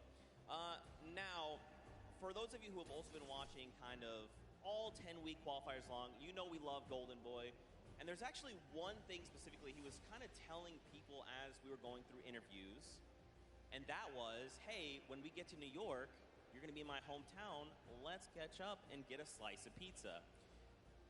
Now, I know you're thinking, wait a minute, Zeke, what about like everyone else? Why is it just Golden Boy? Well, he's a Golden Boy and he's selfish and he wanted the pizza off for himself. Get called out. That's right. Now the world knows. But a few of those players actually took us up on the offer. They went out for some pizza. They had a night on the town. So let's take a look together and check this out.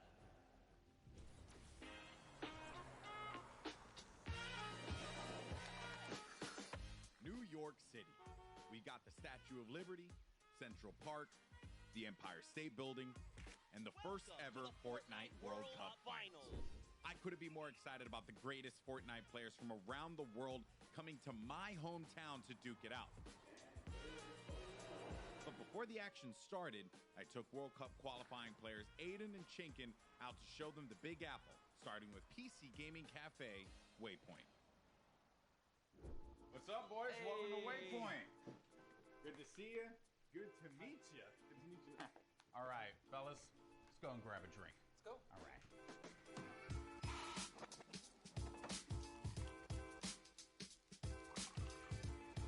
All right, gentlemen, thank you so much for joining me here in my hometown, New York City. Thoughts on it so far? Chinkin, we'll start with you. Hot, okay. A lot of people.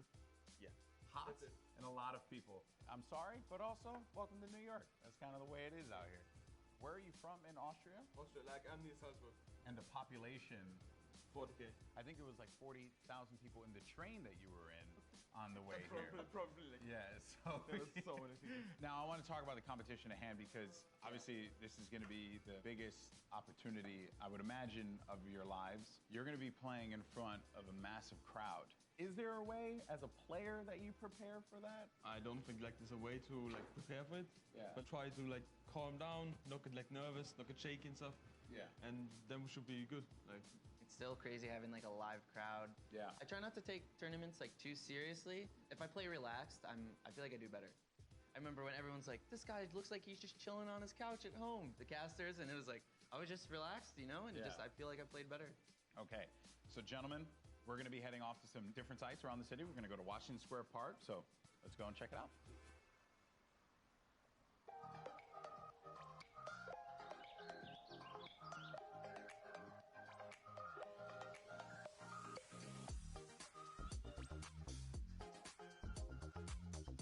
All right, so now here we are in Washington Square Park, gentlemen. And I love the fact that we've conveniently set this up. I don't know what these pieces would symbolize. I don't know. I'm not too sure. Is it like king or queen? While we have this here, let's talk about competition. You guys are potentially going to be facing off against each other. Have you thought about that now? I don't know. I just don't want to feel the L2 spam like. Oh, you don't want to feel the L2 spam? I've watched them play a little bit. Him and Stompy, they're very like, I've seen them play aggro before. It's pretty scary. So if you have chemistry where you can play without even talking, you guys know what you're gonna do. That's like, a team like that's gonna win. So what you guys are gonna experience this weekend. This is the first Fortnite World Cup. You're going to be playing for millions of dollars, potentially. Has that even set with you guys yet? Even if it's not me, I'm thinking there's going to be millionaires after this tournament. Yeah. There's going to be millionaires. Life-changing money. I try not to be, I'm not like greedy about it or anything. It's really nice to see like people that nobody know about and they could just blow up off of this. All right, I'm going to dive more into that. But I think it's time to get a slice of pizza.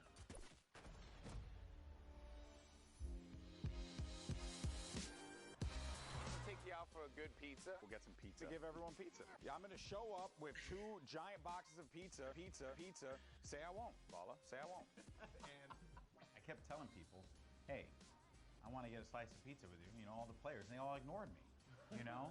So thank you guys so much for coming out. I really appreciate it. Obviously, this has been an incredible journey for you all. You're now on the precipice of one of the biggest events in the history of all competitive gaming. I'm happy that it was a fair chance for everybody, you know, open qualifiers. Yeah. You could have no exposure, but if you're good, you get in the tournament. So yeah, I'm just really thankful to be here, and I'm going to enjoy my time here. Yeah, we just try to like make our fans happy. I'm really looking forward to play on the stage in front of 100,000 people. Do you feel like the fans and how they've been supporting you all on this road to this, do you feel like that adds a little bit to this pressure? Honestly, it gives just more support for me. I feel more like happy to be here when there's all these people, whether they're rooting for me or other players. Fortnite's grown so much, and I just can't wait to see all like the crowd, and I know it's gonna get bigger and bigger every event, so. Fellas, best of luck at the Fortnite World Cup this weekend. Seriously, nothing but the best for you, but we're in the thick of things here in New York. So I think we got to get some more pizza. You guys down? All right, let's do it. New York's got everything, and this weekend, most importantly, it's got the Fortnite World Cup. Now that these two have had their slice, let's see how they handle the competition.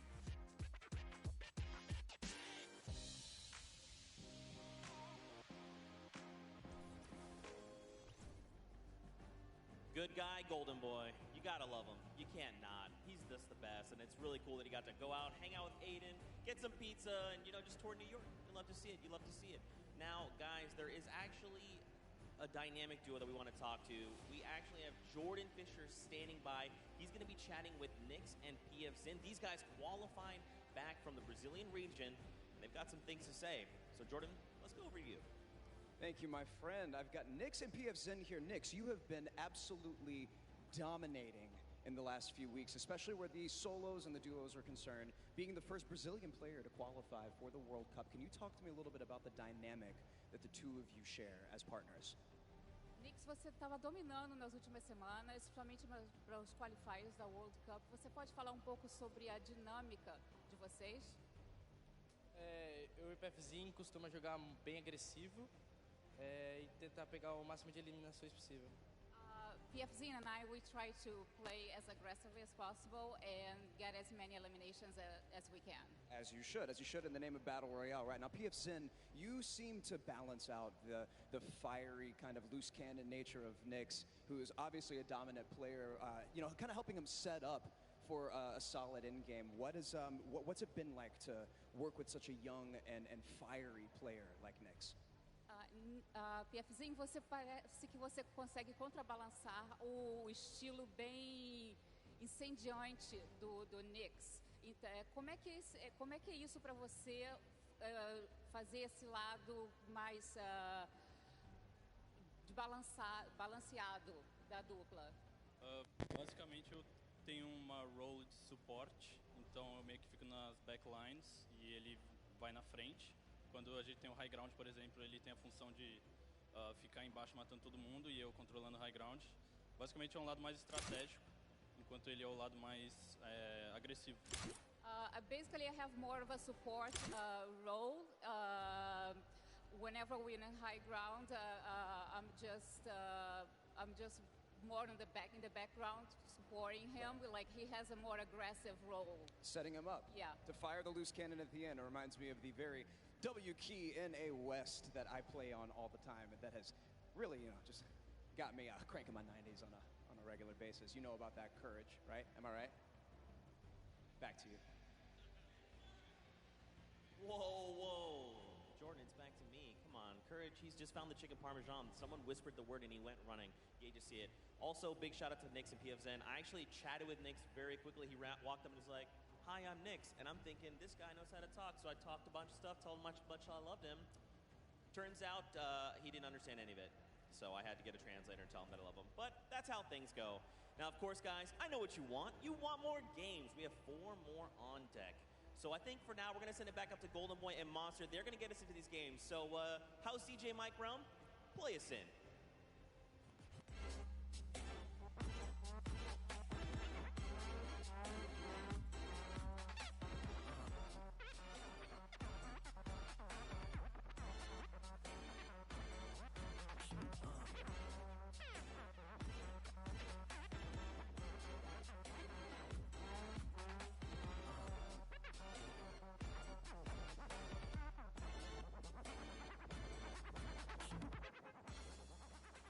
All right, huge shout out to DJ Mike Realm, spinning the ones and twos here at the Arthur Ashe Stadium. Golden Boy alongside Masatifa's Boricua Boys back at it again, looking to bring you the fun as we have games 3 and 4 on deck. And so far, this has been one of the most exciting events I've ever been to.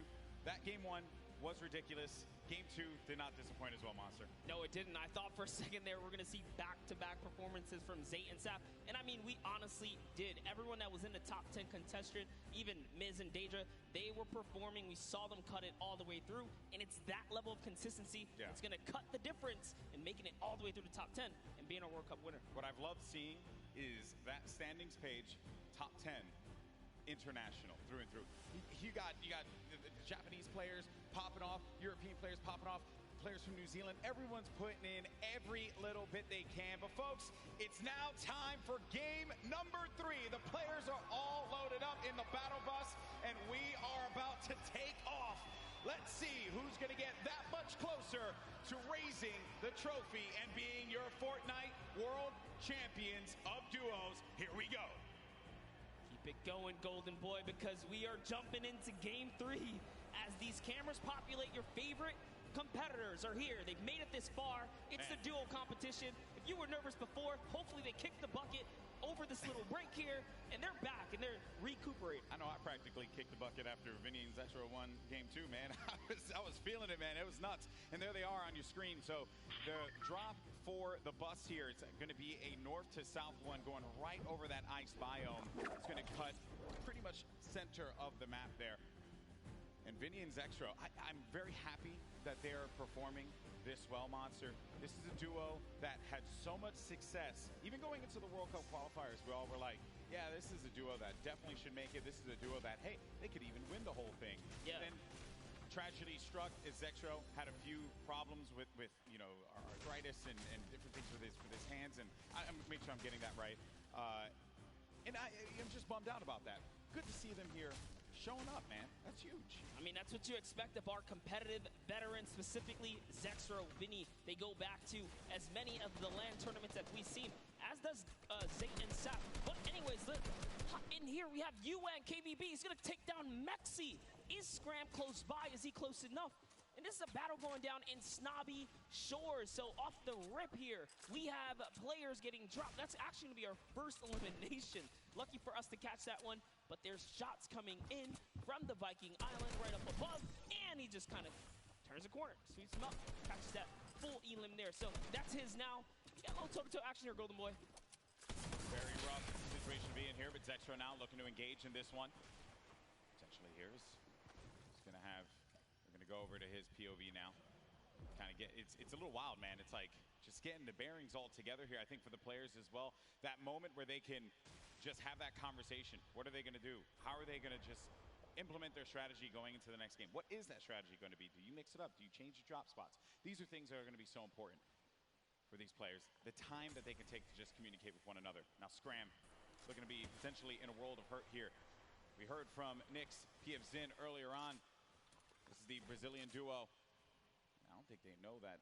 Yes, Scram, they're going to be on the hunt for him. So they know that he's around here. They're just trying to sniff him out. Yeah, and if you were in the players' lounge, you could feel the tension, specifically when we brought up the Brazilian duos, the Brazilian players. These guys qualified, and they qualified with heavy elimination. Nyx especially being one of our only players to, like, literally qualify as hard as you can in the, you know, for the weekend. He was at it each and every week. You constantly saw him at the top every single time. It was so impressive, and also qualified for solo, so we'll be seeing Nyx tomorrow. And then you got Scram. He's got 2 eliminations, but he's just hiding this one out. He hears them making all that ruckus, all the noise around him, And Scram just does not want to give up his position. Perhaps he grabbed his teammate's reboot card. He's maybe looking for that play. But Nix and PF Zin, they have to have an idea of where he's going to be located here. Yeah, he does not want to give up his position here. He's actually just hiding in the basement right now, hoping that these guys just kind of blow by like dust in the wind right here. As Nix and PF Zin, they think it's clear. They think it's all good because they came in and they just wrapped up one of the other players. They actually didn't initiate the battle against Mexi and Scram here. So Scram might just get lucky and be able to kind of sneak on by as he hears this powerhouse duo, this Brazilian duo, kind of loot their way through and make their way to the zone soon. And loot they definitely will, because they're getting a lot of resources out of this. Scram over in the distance. He's going to be out of there, but now we're making our way over to the action. It's happening with 7SSK7.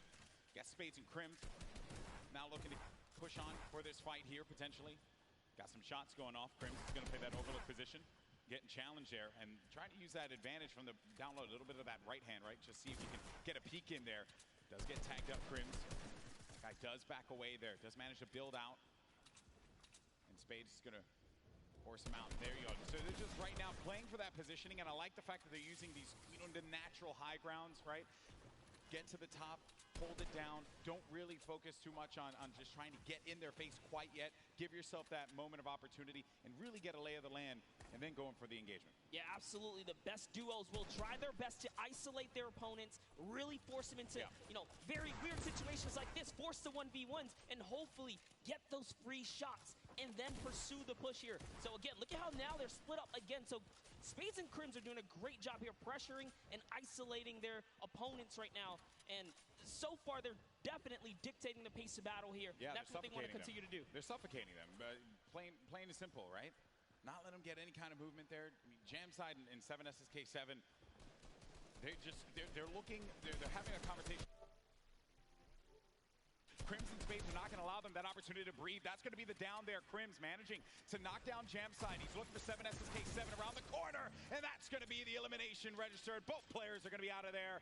And a big win there for Crimson Spades. What a clean push right there. Crimson Spades have so much to prove here, because when they qualified, they were kind of looked down on like, wait a second, was it luck? Was it not? No, they're here to show it off and show why they're at the World Cup Finals. But now, hopping back with Miz and Daedra, we saw them have a great game one, came out top 10, and they're still in the running. They're in about the top 10 right now as well, based off of eliminations.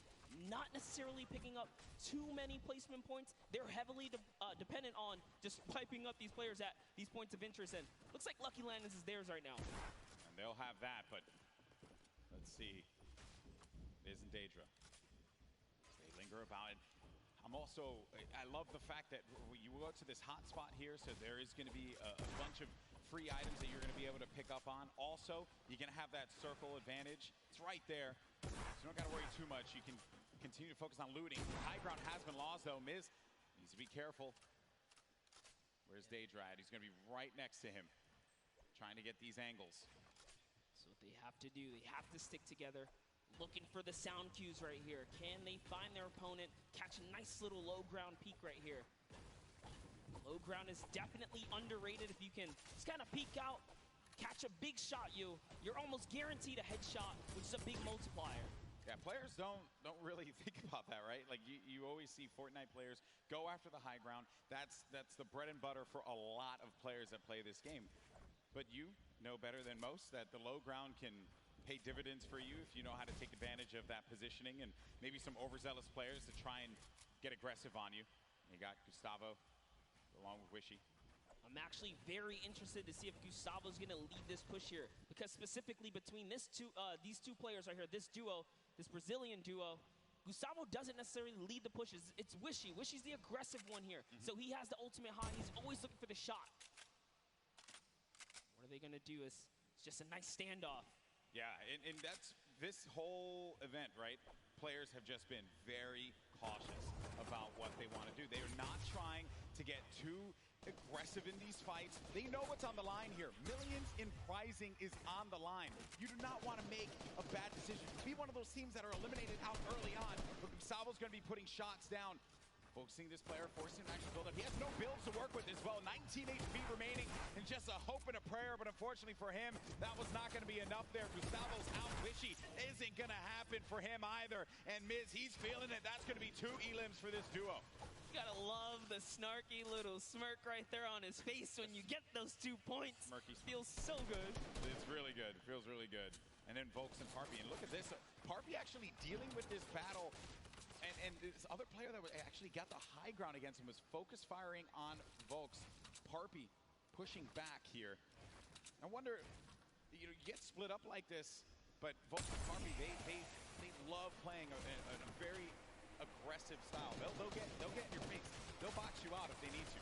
Yeah, without a doubt, this duo was unmatched when it came down to eliminations in the qualifying rounds. They had the most, actually, and even pulled off a consecutive 5 victories in 8 games to qualify for one of the weekends. Volks and Parpy, another kind of reference to Game 1. They had a great Game 1. We saw them picking up duos, but we haven't seen them necessarily make it through to endgame. All they have to do is kind of slow it down here, and that's what they're trying to do, but being split up is terrible. Also, in the distance, I just want to make note, Wolfie's a very aggro controller player. He's another one. I think that we've seen a fun mixture of players that look to get that safe approach to the game, and then others that just want to take early fights, get some points early on, because maybe they're playing that early game strategy rather than like focusing so hard. Like if you get late game, that's great, but you do want to rack up a few eliminations. Look how low the points are that have been thus far in games 1 and 2. Get yourself a few elims and then maybe manage to make it to that top 15, which is very hard given how many players have stayed alive in this game. Games 1 and 2, we were at what, circle 5, or yeah, circle 5. I think we were sitting at like 45, 46 players. They're just waiting for movement. Yeah, and that's where that storm surge kicks in, right? Does damage to players. That's feel it back. But Crew and Chapels, one of my picks to watch, have sort of been struggling in the format so far. I guess when the real pressure's on, the environment shifts, right? Everything changes. That's right. Everything changes here, and Crew does manage to get that shot off, or attempted to, with that tactical shotgun. It was not going to get the connection necessary there, but it did put the fear in the player to have to back away. Both players, well, respecting the space from one another. The stinkers come out. Crew and Chapix having to get out of there, and they're going to use those, I believe, the shockwave nade to just fly on out of there. Didn't see the purple over their bodies there, but they were able to fly on out of that fight. Could have gotten real risky for them. I was going to say, that was a respectful disengage. You only got 6 games here, 2 of which have happened. Yeah, that's they right. need big performances. They have to push towards placement and endgame. So good on them to kind of back up. And when you have stinkers, there's no defense against it. You get chunked down right through your builds. It really is annoying to go against. And speaking about the stinkers here, Epic Whale's under pressure right now, and that's just going to chunk him down. They force him off of the campfire, and we'll see if he returns to it. Yep, there you go. Yeah, you're only going to get so much time with that campfire. Epic Whale, along with 40R Storm. This is a Week 10 qualified duo. Last moment you could possibly have it happen, and they managed to pull it off. Maybe this could be the game for them. Another dominating duo in the scene, Airwalks and Nikov. Airwalks winning the Pro-Am yesterday 2 times now. This is a whole new ball game. Best players in the world in this lobby. It's not going to be a cakewalk, and he knows that. It hasn't been the best run thus far for Airwalks and Nikov. Yeah, and it was their last final games there. Notice the text right there. The fast track Airwalks and Nikov qualified for the Fortnite World Cup in their final 7 games. That's intense. They were struggling so close on the cusp every single weekend, so close to qualifying. If it was 5 placements, they were 6 or so like that. It was that close for them. But jumping in here, Crew is going to put some pressure down, and it looks like his teammate has been traded out as well. He's already gone. Also going to see some eliminations over in the feed as well. You got Crew who just cleaned up on Volks, but Septic took out X-Mend. And then I think I saw XXM pop up there on the receiving end of a shot there, so will be out of the action as well. Crew by himself has 1 elimination. Going to be looking to get as many points as possible. Now we're going to be sitting with 40 duos left alive. We're going into the next circle here in just a little bit. It's going to start to collapse. Salty Springs, is going to be the point of interest for all of our players here. Got a lot of bodies that are going to be lingering outside. Some that are even as far out as Dusty Divot, like on the northern end of it, sticking around there. So maybe trying to get some last-minute loot, perhaps. We'll have to see. Here is Parpy looking for that peak. Volks and Parpy always tend to stay together, but wait a second, that was a tricky little shockwave right there. He did try to sneak his way into the build. He takes the wall. What are you going to do with it? Crew's still looking for the replacement here. He gets it on land, takes the wall. 184! Crew's excitement, you can feel it from here. That was a huge shot. With the new tactical shotgun, the legendary.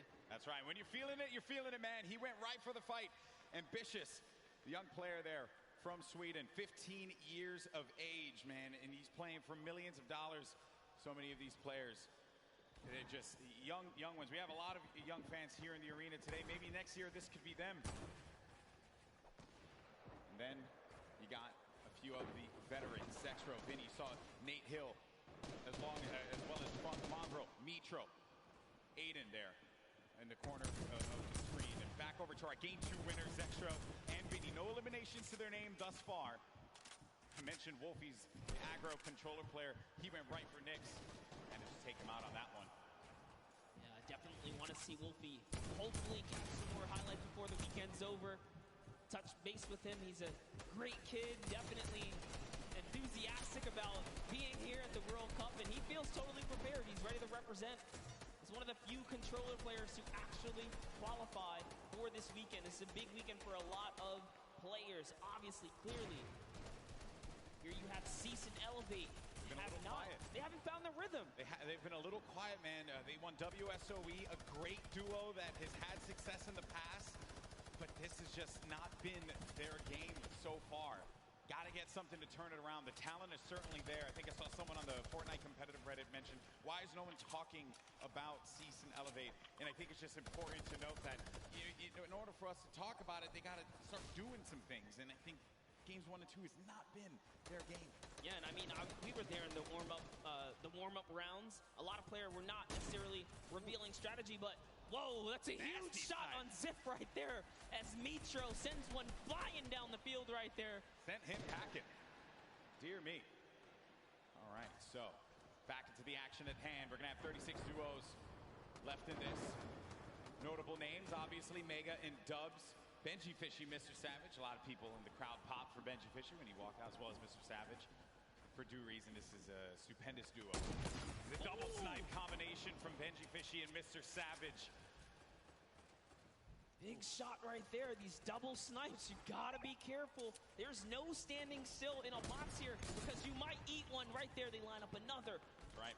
Not quite successful that time around, but hey, all damage matters. Storm Surge, you want to be dealing damage. You cannot stay idle. There are no free passes at the World Cup. Look what happened in Game 1, man. The Storm Surge claimed a lot of victims. You have to be engaging in fights. You cannot stay still. There's Fwexy and Letwick on the move. Nyrox right behind him. Cooler organization. Benji Fishy's going to be down. Just saw that one off on the side. Mr. Savage now having to deal with a player that had engaged on him. He's going to get built above. He just needs to wait this one out here, but Benji does get cleaned up. Yeah, that was going to be Fwexy. And that was such a sneaky ambush right there. He used the shadow bomb, pushed up. Notice Benji was kind of over-peeking, harassing players with that sniper. You cannot hold down scope right there. He ate a shotgun to the face, and that's why Benji goes down. And I love what Savage did here. He just went for high ground. He had to immediately get out of there and leave his duo behind. So what can Mr. Savage do? One of the best mechanical players here today. What can he do by himself? Not going to be easy. Not with a lobby like this. At this point in time, he's really just looking to play the keep away game. Maybe can pick off a player with that heavy sniper, get an elimination for himself. They only have 1 point right now, and they're nowhere near getting the placement points currently. But he's still looking to harass some players. Put some pressure on them. Now you see that half in, half out circle. Only 2 duos are going to be inside of there. So everyone's going to have to start to move over to that east side. It's going to be a struggle for so many players. They're starting to make the moves right now. They want to try and gatekeep, prevent these players from getting inside. This is a team we want to watch right now during this rotation. Mongrel and Mitro, they are masters at executing, especially when they have mobility like this to cut across the field. They are on the hunt right now, and there's no reason for them to rush. Once they spot out someone, they're gonna pounce. They're gonna jump on that target. Yeah, they're gonna wait for you to make that mistake.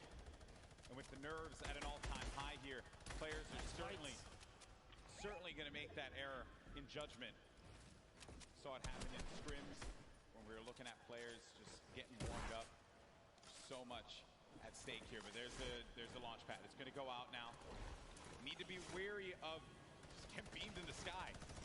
So many times you think that you're just going to be sailing away with no problem, not a care in the world, and then you just end up losing all of your shields, all of your HP, and then that's it. You're done. I've seen it countless number of times. People tweet out, you know, you fly across, you get taken out the sky, but it's all about timing. Neither Mitro nor Mongrel were shot once on that rotation, and it was masterfully done right there. And whoa, it looks like they're tracking so beautifully. Catches someone trying to just kind of rotate on by in a shadow bomb, but that was not enough. You are not safe from the shadows there, buddy. Another thing, too, was that when they were out of position for a brief moment, the way that they were able to just get back together, right? That patience with one another, the communication, you need to have it when you're getting down to these final moments. 25 duos are going to still be standing here. You got Calculator and Macwood. They're going to have that high ground up above. They shouldn't be comfortable just yet, because anything can happen here. Look at where that next circle is going to be going. Moves need to be made. With that RPG, I mean, they can basically...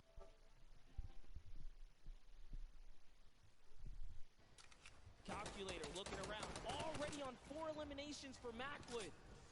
Macwood did say he's the fragger of the duo. We'll see if Calculator can keep up right now. I am just poking good fun because Calculator loves to talk a big game on the social medias. He really does, man. He's a character without a doubt. But right now, there's no fun and games to be had. This is Game 3 of the Fortnite World Cup Finals. It's time to put up or shut up for a lot of these players. Look at that, wasting no extra mats. They do not waste more than they have to. This was earlier on. An elimination onto Mongrel and Mitro. There you have it. Out of the game once again. That duo, European powerhouse, gonna pay there to Dubs and Mega. So far, so good. Macwood, again, just holding this positioning right here. He is gonna get blocked out of his teammate accidentally, but it's all good. This is still his ground to control right now. They have clear control of the skies here. And they have a ton of builds to work with as well, Monster. 4 eliminations for Macwood. A great game for him thus far. That's 4 points for this duo, but he's going to be taking some shots. Has to be careful there. And there you can see the lay of the land, Monster. Yes, the placement thresholds will be divvied out soon. There goes the Storm Surge already ringing down on players. Jay has to make a big move. Doesn't matter. Zate is going to wrap up right here as Keys goes down as well. And the shots are flying. And you can just look at the overhead, the chaos that's going on in the mid-ground specifically. And look who's still in this, Saf.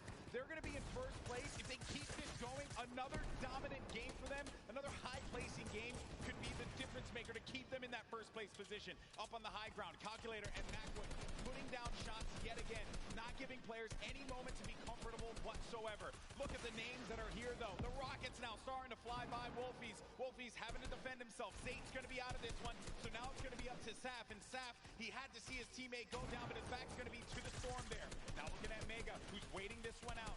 He knows on the right side of your screen, you can see it down low, that these players, they're going to try and force their way into his box. So he has to play defense. He has to disengage. And there's Saf, who just lost his teammate, Zafe. Now he's going to be running this one solo. And then up above, it's Macwood and Calculator. This whole time, they picked up 3 eliminations from that whole exchange, Monster. That's exactly where you want to be. They're still putting this pressure down. And Zaf is looking for one, but it's Vinny who's going to take him out right there. So Vinny's going to find his first elimination, and he has so much health.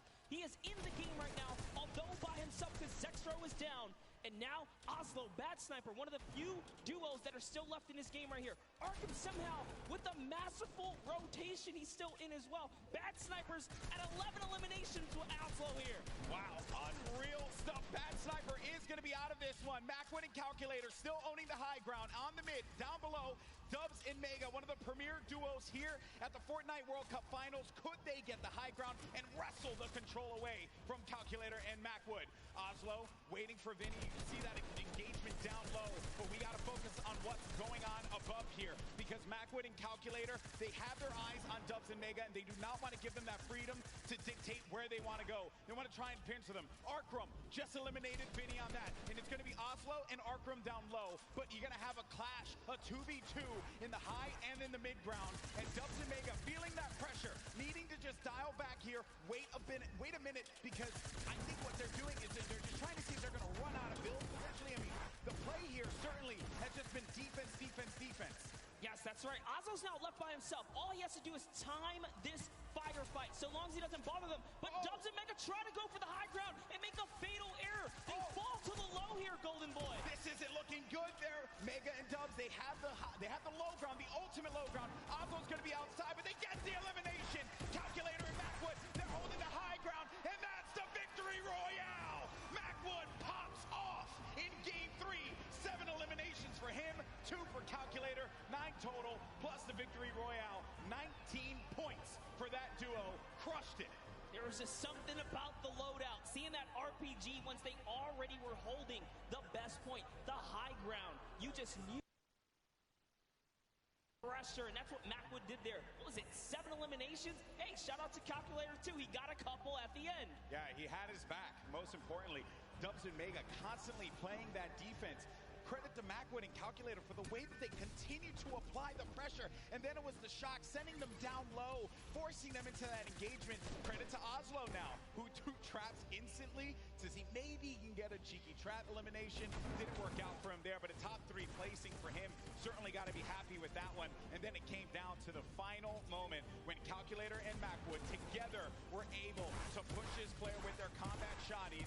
Boom, that's the game. And look how happy they were there. So good. Gotta love the reactions right there. Whew. What a game that was. Had a little bit of a slow ramp up, you know? But that's what Fortnite will do to you. You're just talking, you're having a conversation about where the positioning is going to be, and then out of nowhere, boom, you're in the action, you're in the fight, and things start to get wild. Great game there for Macwood and Calculator. Calculator winning on the world stage, man. Look at that.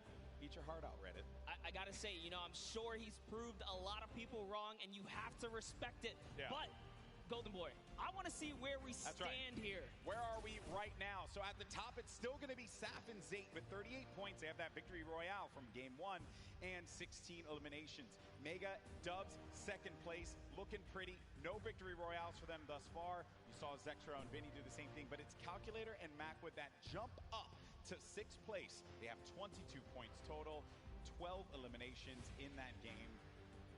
They're finally in that top 10. I want to take it one step further. Bad Sniper and Oslo jump up to 13 total eliminations. They didn't have anything up until this point. They just had one great pop-off game. Yeah. And suddenly they're in the running here. It is anyone's game in the top 10 because you have to be consistent. And again, there's always those wild cards, those pop-off moments. And here's a look at page 2. Any of these guys are still in the running right now. You got Bell and Scarlet, who've been wrestled out of the top 10. The Japanese duo who had a premier game in game number 1. Benji Fishy, Mr. Savage saw their demise earlier on. They're going to have 13 points there, but you saw the standings, and we're in game 3. And these games are going to be so critical. Games 3 and 4 really set that tone, because once you get into like game 5, a lot of players are going to be down low. Like, there's the opportunity for you to try and get your way into that top 20, which is where you're really going to start to get a lot in the prizing. But for the folks that are going to be sitting in top 10 right now, they're going to be feeling very nice about their current standings. For game 3 to be in 2nd place, Dubs and Mega, and then Saf and Zate still performing so well. And that's the crazy part. Dubs and Mega, everyone has been rooting for them. They're like that wild card that came out of nowhere, and they really swept the competitive community hard lately. That's right. So I did get word. We have Jordan standing by with our winners from game 3. Jordan, take it away. NA really showing up and showing off today. It's amazing, seemingly tapping in that nail on the coffin. Such a please pardon the pun, I have to say, calculated game here from Calculator and Macwood. Guys, well matted, well utilized. You dominated high ground, seemingly all of that in-game there. Walk me through that process of getting that high ground, attaining, and then dominating for the rest of the game. Well, we were able to pick up 2 lucky eliminations on that outer circle of 4th zone, I think it is, and we were able to use our mats to build up. We were lucky enough to get half and half, and we were able to just beam people out of the air, hold high, and got lucky with a couple zones. Amazing. Well, I mean, again, you had 3 games left to go. The strategy, is it going to continue to shift around a little bit, or are you guys going to maintain what you've been working on thus far? I didn't hear the question. Strategy, maintaining thus far. You guys have a very calculated and very patient game, seemingly leading all the way up to the end of the end game. Right. Walk me through your strategy for the end of the next 3 games. Shoot them in the head. Shoot them in the head. You heard it here first. Back to you, GV and Monster. Calculator gets one opportunity to show the world his prowess and knowledge of Fortnite. He just says shoot them in the head. You gotta respect it. You know, some people, it's just that simple. And hey, man, maybe he's just wired that way, right? We're all wired a little differently. Calculator has clearly got his head on his shoulders, and he's ready to just shoot things. Yeah, but Macwood was the one doing a bulk of the shooting in that last game. 7 eliminations for Macwood.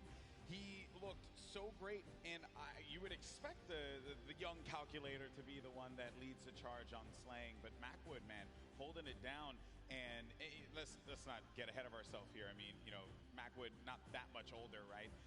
But I think it's just important to note that you have to have teammates at any point in time to just pop off. Like, you need that. It's so necessary. Got to trust in your teammate. That's what makes a lot of these duos so successful. Yes, I mean, we've seen it from the start of every round. Some teams are just more aggressive than others, and they know how to stick together. A lot of great moments in that game, and good news for us is that we got Sundown standing by to break it all down. Sundown, over to you. Thank you so much, Golden Boy and Monster. Now, we talked about Safe and Zat. We just got to talk with Macwood and Calculator, but Dubs and Mega had an incredible game from the early into the mid that they transitioned into a top 2 performance. So let's dive right on in and see what allowed to make them into the top 3. First, notice their elims in the bottom corner, but the rifle fire together. The second they see the shield is down, able to pick up 1. Mega is the one who is leading the charge here. He picks up all 4 of their first elims. You can see Waller plays down, and the trap is so intelligent. Double ticks going through, places the ramp so it's phased, knowing the yellow is there, pushes in 2 more elims, chug splashes. Dubs stays up with just barely enough HP, and you can see he's trying to trap the floor every single time. Gets the mid-ground control. 5th elim for Mega. We talked about how high their ceiling was, unfortunately using the shockwave to go down and end up at a low ground disadvantage. Calculator and Macwood able to ride it out, but now Mega and Dubs have pushed into that top 3, challenging to be the first ever World Championship duo. The team who has possibly the highest ceiling, full qualified solos and duos. The question is, in the last half, the last 3 games, will they be able to keep it up? Will NA stay on top? Will Serpent and Hype represent Oceania and upset the apple cart? I'm about ready to see some hype myself. Let's throw it back inside for the last 3 games. Gentlemen, take it away. Well, if you want hype, got you covered, baby, because these games have been incredible. And if you're just joining us for the first time, welcome to the Fortnite World Cup Finals live from New York City. We're in the Arthur Ashe Stadium. Game 3 just concluded. We had 3 different winners across 3 different games. This is our duos competition. And these players are playing for a lot of money in prizing. So much on the line here. Lives will change forever after today for those players that are on the stage and some of the folks you're seeing on your screen right now in, well, I would say in a different situations than they would find themselves in. You got Vinny and Zexro, they're right there. Zayt and Saf, 3 games in, still holding on to first place. It has been wild stuff. Welcome, I'm Golden Boy alongside with Monster D-Face here, and it's been a great day. Really, there's nothing more that you can possibly say about it. And as I had mentioned before, the prizing, the money that these guys are battling it out for, this is it. First place will take home $3 million. Second place gets $2.2 million. Like, that's just absurd. You get in the, where is this here? 4 millionaires, 4 millionaire duos before the weekend is over, not to mention all the fame and clout that comes with it. So I think you'll be pretty well off at that point, but everyone's a winner here. We're here to celebrate all of the competitors that made it this far to the Fortnite World Cup final stage, because those 10 weekends of qualifications were not easy.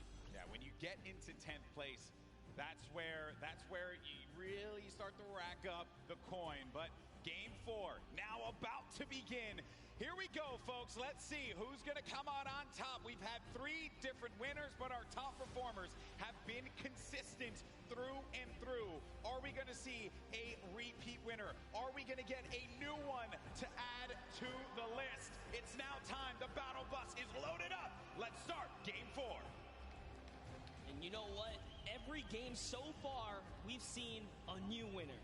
I love that. Same thing with the Pro-Am. There was always some new duo showing that, hey, we've been playing this game. We're ready to take a victory. Everyone here has the potential to come out on top, and you see it unfold in those final moments. Throughout the weekend, we've been doing interviews, meeting with fans, and talking to people, and a lot of folks have asked, who do you think is going to win? And I know it sounds like a cop-out answer, but I'll be very real with you all. I have no freaking idea because it truly is up. It's up in the air. This is a battle royale game. At any point in time, you can have Macwood and Calculator just having the game of their lives in Game 3, and now look, boom, they're going to be sitting in the top 10. I mean, how do you even predict that? We nearly saw it with Zay and Saf. I think anyone with good logic can clearly put their money on people that have had prior experience, but even that is not enough because Macwood and Calculator showing that, hey, you know what? We don't even need that. We're here to slay. Dubs and Mega, they're in second place. They made their names in these qualifiers that led us up to this point. They did not find themselves in land. This is the first time these young men are up there playing on this stage.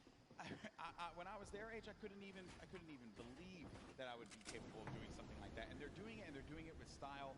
And then to make matters worse for everyone else in the server, they've been so consistent, deadly through and through.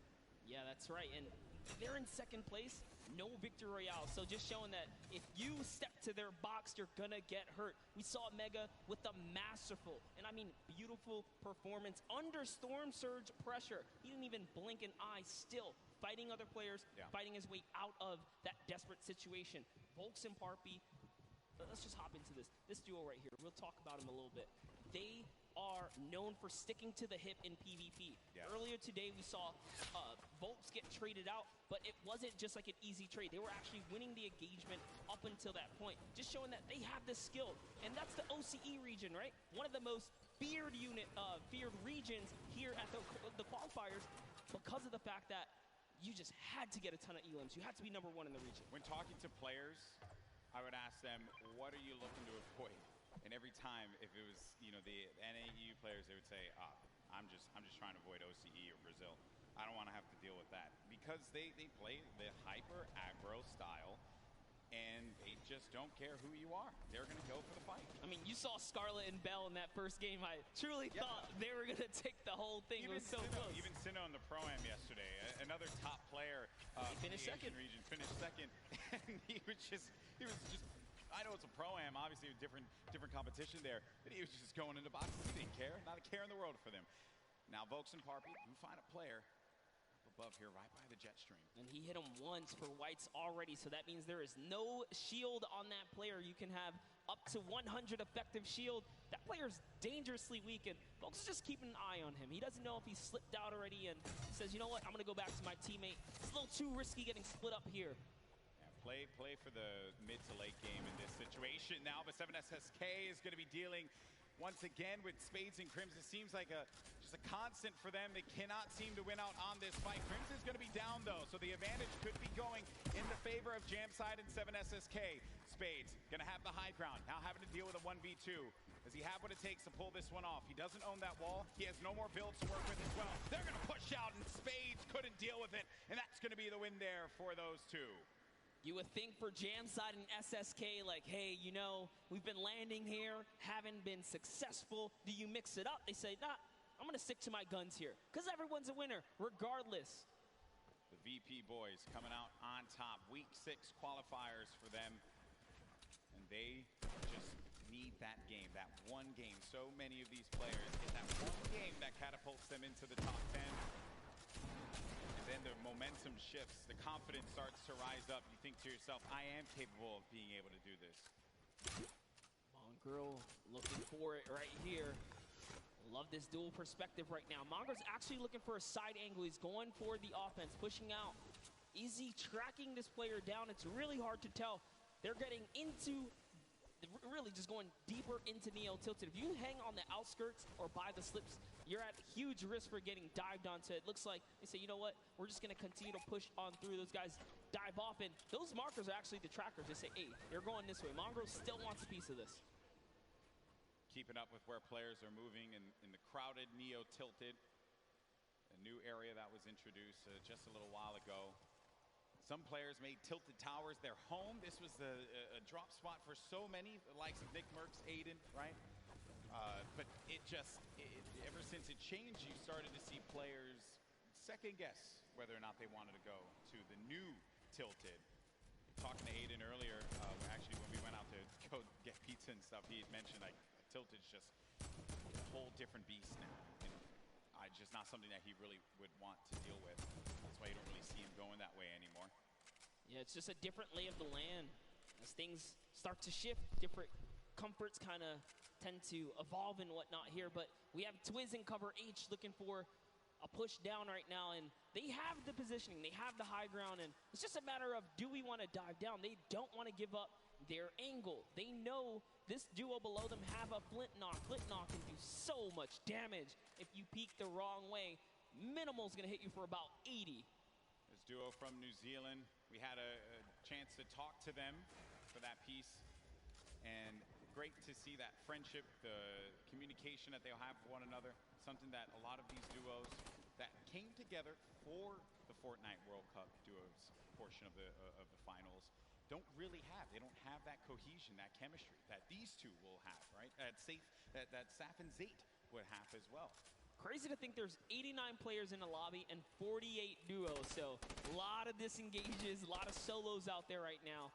Keenstar and Hunter looking to defend themselves right now, and it's just a cat game right here, cat and mouse game. What are they going to do? They actually shockwave on out of there, and into the slip they go. They're out. They're trying to get away. That was a shadow bomb right there, and he's gone. Yeah, I was a little worried about that duo that was coming in, but the storm is creeping up now.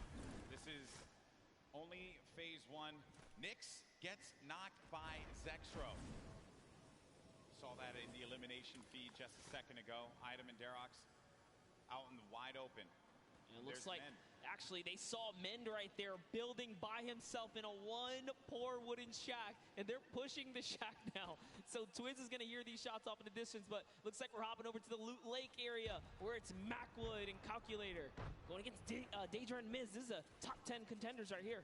The Game 3 winners now having to deal with Daedra and Miz. Shots as well, snipe shot. You just heard that one squeak by Daedra. Need to be careful there. There's some more shots being laid out. Disengage as well. And they're just really pushing them away from here because you got to get to that safe zone. Don't want to have to deal with the storm, obviously. It's still early games here, so you're not going to be ticked for too much. But you're really looking for this next zone. Where are you going to start to move here? And this, again, the game is going to be so slow in the start because as you get closer and closer to the end, game 4, critical game, Monster. So many points you can earn from this. Flying into the top 10 potentially if we have a new winner that was outside of it. This is where players start to, I guess it really sets in on them that they're going to be playing for $3 million in prizing. Yeah, if it hasn't already, I don't know what world they're living in, but here it is. Twiz goes for the shockwave overhead, and it's Derox who eats a chunky one right there. Cover H looking to chop this bad boy down. In comes the Sinkers. Is it going to be enough, though? The pressure is so real right here. Twiz and Cover H doing it not only for themselves, doing it for New Zealand, their families, and everyone watching them at home. And that is going to be one elimination through. I saw that one pop up. That's number 1 for the duo. The challenge comes in, and that's the win there. 2 elims total. Twiz gets them both. He tried to get out there and play the trap play, but it was not enough. 7 SSK and Jamside have rotated in from Paradise Found. Oh, no. Oh, no. Down comes the build. Oh, no. They should be close enough. Yeah, he is going to be able to catch himself, and a build battle goes off, Golden Boy. Cover H is going to be down. Jamside. 7 SSK7. You're looking at Jam's perspective here. Going in for the fight, and after winning that one out, it's going to be Jam and 7 SSK7 that get the better of the boys from New Zealand. They found their stride coming into game 4 so far, and that means they're in the running right now. 4 elims is enough to put you on just about page 2, top 20, and we talked about it. If you can make it to that top 20 bracket, you're still in the running so far because there are several more games left before this thing is over here. This Calculator Finds himself very high in the sky right here. He's got a nice little base. And they're just waiting. Yeah, waiting it out. Norwood's going to be beneath them. And those are the players that were forcing him out before. Oh, no. Starting to hear the explosions, knocking him out. Wow, he actually sent a shot when the Splode came in and hit Cease with that? What? How was Cease knocked right there? Just, again, when it comes to Fortnite, you never know what you're really going to expect here. Players will always pull something out of the hat and surprise you each and every time. I was looking over at Macwood, who's playing defense, Calculator, now really having to deal with two players angling shots at him. Macwood back into a fighting position, a fighting posture to help his buddy out. And it's so unfortunate because they were just about to push to seal the deal and elevate there, and that third party up on the mountain ruined that push. Slows things down. Elevated Seas having to deal with the Stinkers will be moving out of the fight now. I love it right there. He uses the Stinkers to back him off, and since he doesn't take friendly damage from it, he pushes right into enemy territory here. He's so offensive. He's on the enemy traps. Oh, man. Macwood gets owned right there. Not what you wanted to see happen after winning game number 3, but Elevate and Seas, we mentioned them before. They just need that moment to pop off so everyone here in New York can see what they're capable of. Such a great duo, but now having to deal with another fight. But to Elevate, what a shot there. On Calculator, sending him packing. Calculator did a great job, though. He did win his straight off against Cease. Ronaldo and Zip are just nearby, though. Looks like they've heard the commotion. They're getting closer. And it's Norwood. Norwood's lurking about. He was like, you know what, getting closer, trying to see what he can do here. And Zip's going to fall down here because of the shockwave. Yeah, Norwood was the one down low, hearing all of the action happening. Zip and Ronaldo now in front of us. They managed to get this wall, just get ownership of it, but the ramp is going to be placed, giving him time to wiggle out of that moment of time. And Norwood actually used all of his shockwaves there to disengage. Yeah, it's not really worth it. By herself, evidently. Oh, man. And that's Norwood. Norwood tried. Didn't get far. He did not get far at all, my friend. But there's the other duo right in front of him. Zip and Ronaldo have him in the sights. Ronaldo's going to be on the other side now. Engaging in the fight, not taking any damage. Such a good job, though. Good job by Zip here to come in and back up his teammate right now. He is trying desperately to get to his teammate here. This is great teamwork. Now they have the pinch lined up, and the trap is down. That's a siphon for Elevate right there. That siphon could be the difference maker for him. Zip doesn't have any shields. Needs to take a moment. Take a moment to just pop the minis. It's a little bit of a reset here. He's still in this, too. So he didn't get knocked. He's not full eliminated yet. Which is rough. You don't convert the Elam, you don't get the point.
Was there.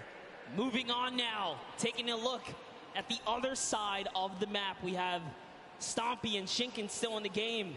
Mongra and Mitro, Benji and Savage, Aqua. All of these duos, very, very powerhouse duos here. Yep. Close by right now. 4 eliminations for Benji Fishy. 36 duos remaining. It's going to be a loot late circle. So some water. Players will just have to build over. Nothing that these guys can't handle. Oh, a lot of open air, though. Lots of open air. All All right, Benji's at 4 eliminations here. He's been having a good game. They've been playing well. Playing very good. 4 Just elims. the final moments, right? This early in the game to have 4 elims is actually huge, and I love what they're doing right now, just fishing for damage because Storm Surge, you never want to be under the pressure of the Storm Surge. They know that with 50 players in the lobby, dependent on the zone, Storm Surge will activate, excuse me. So Force Sinkers is the perfect tool, perfect utility to have. Can take some damage down on any of these players, getting comfortable inside of a box. Now looking at this, got Vinny down low in a campfire. Saw Aiden and Sean there too. Had a few good moments for Aiden and Sean. It hasn't really been their event so far. Dude. 6 elims. That's insane. Having 6 eliminations already. Take a look at this stat right here. Damage dealt, 842. The match average, every other player on average, 176. That's not even enough to take out a player with shield and health. So they're doing a lot of work on this lobby right now. And they are here to play. Looks like they're going to find themselves another spot. This is actually an interesting spot. But it's all good because they have launch pads. They can get up and over this cliff lip right here. And they're backside safe. So all they have to do is protect their forward angles. I understand we did get some moments of Mongrel earlier on as he's trying to see where players are going to start to make some moves. Let's go ahead and take a look at that. We'll come back and see where they are currently.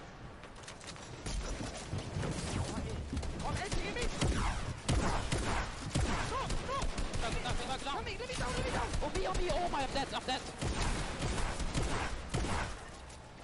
Nice! Nice! Oh my god, nice!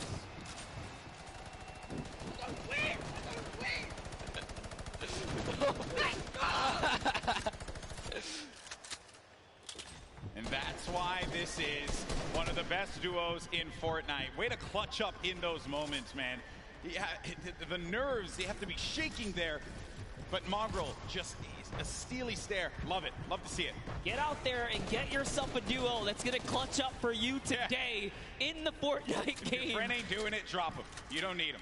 That's right, but you heard him. He said we're going to win loud and confidently. Mongrel and Mitro are here.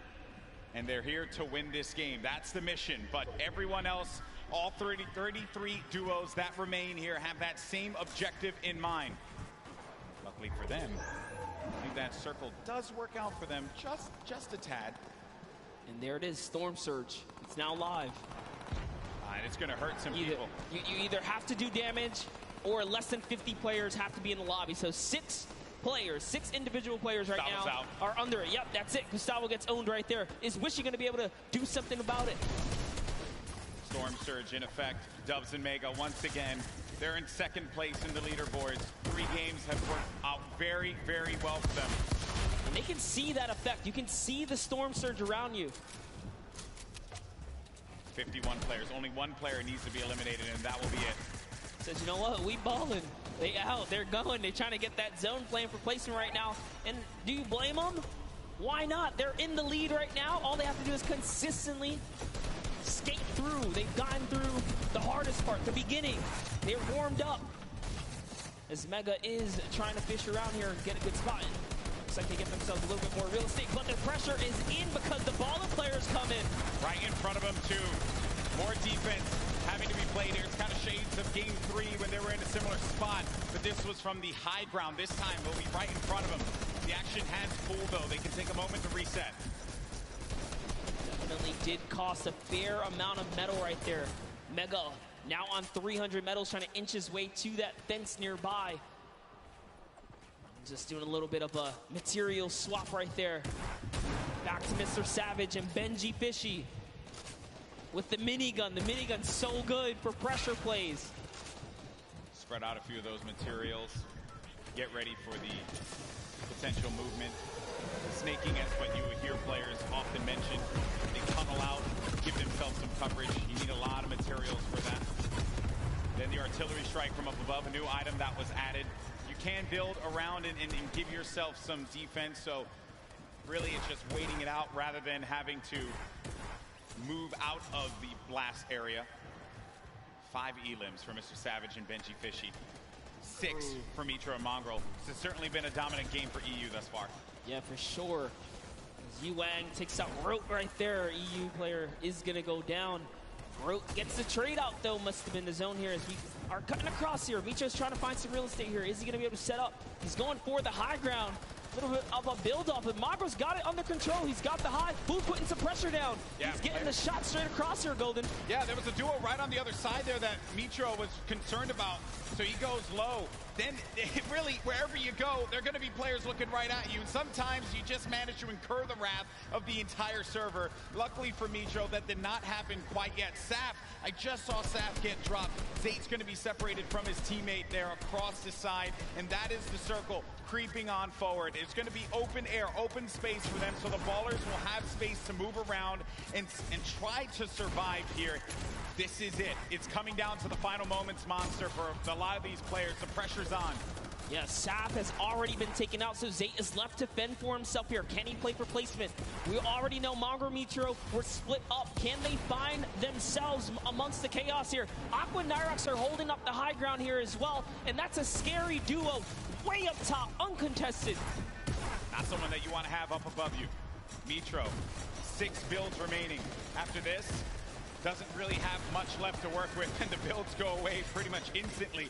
Zate gets eliminated, so that's going to be the end of the duo that's currently in first place in the standings, but Mega and Dubs. Dubs is out as well. 4 eliminations for the duo, the bottom right of your screen. Mega very capable of being able to clutch this out by himself, but it will not be easy. Yeah, Mongrel actually just slips into the low ground too right now, so he is trying to stay alive here. Jumps into someone's box. It's Voron who gets taken out right there by Mongrel, so he's still in the running. Mega goes up and gets traded as well. Vinny's still here too. So many solos remain right now, but there are still several duos in the game here, Golden. And the scariest duo is going to be up above. It's Aqua and Nyrox. They're tarping this up, and they're putting down shots wherever they can. If they can get a few more eliminations, a few more points, that will jettison them up the leaderboards. Elevate has 7 elims as well right now. He has 7 already. Rojo jumps out of the box. From him. Wolfie's still in the game. Controller player.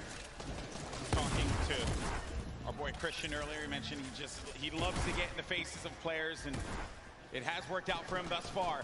Elevate is out of the game. 7 eliminations for him, 7 points, not bad at all, and you're going to get the placements to boot. Still, Aqua and Nyrox up above. Then you got Benji Fishy in the game. 5 eliminations for him, 6 total with Mr. Savage's 1. Oh, there's a player in front of him. He pops up in front of him. Oh, that's so scary there, but Benji Fishy is eliminated by Sky. Sky has been around the competitive scene for a long time, and for good reason right there. Nyrox now owning from the high ground, putting that pressure down. A shockwave was initiated right there, but it's not going to be enough. This is their map to control right here in the final moments. They're the only duo standing, Golden Boy. This is their game to win. The cooler duo. Is this going to happen? As they're putting the pressure on these players down low. They're synergized, they're communicating, and they're ready to pick up this victory royale in Game 4.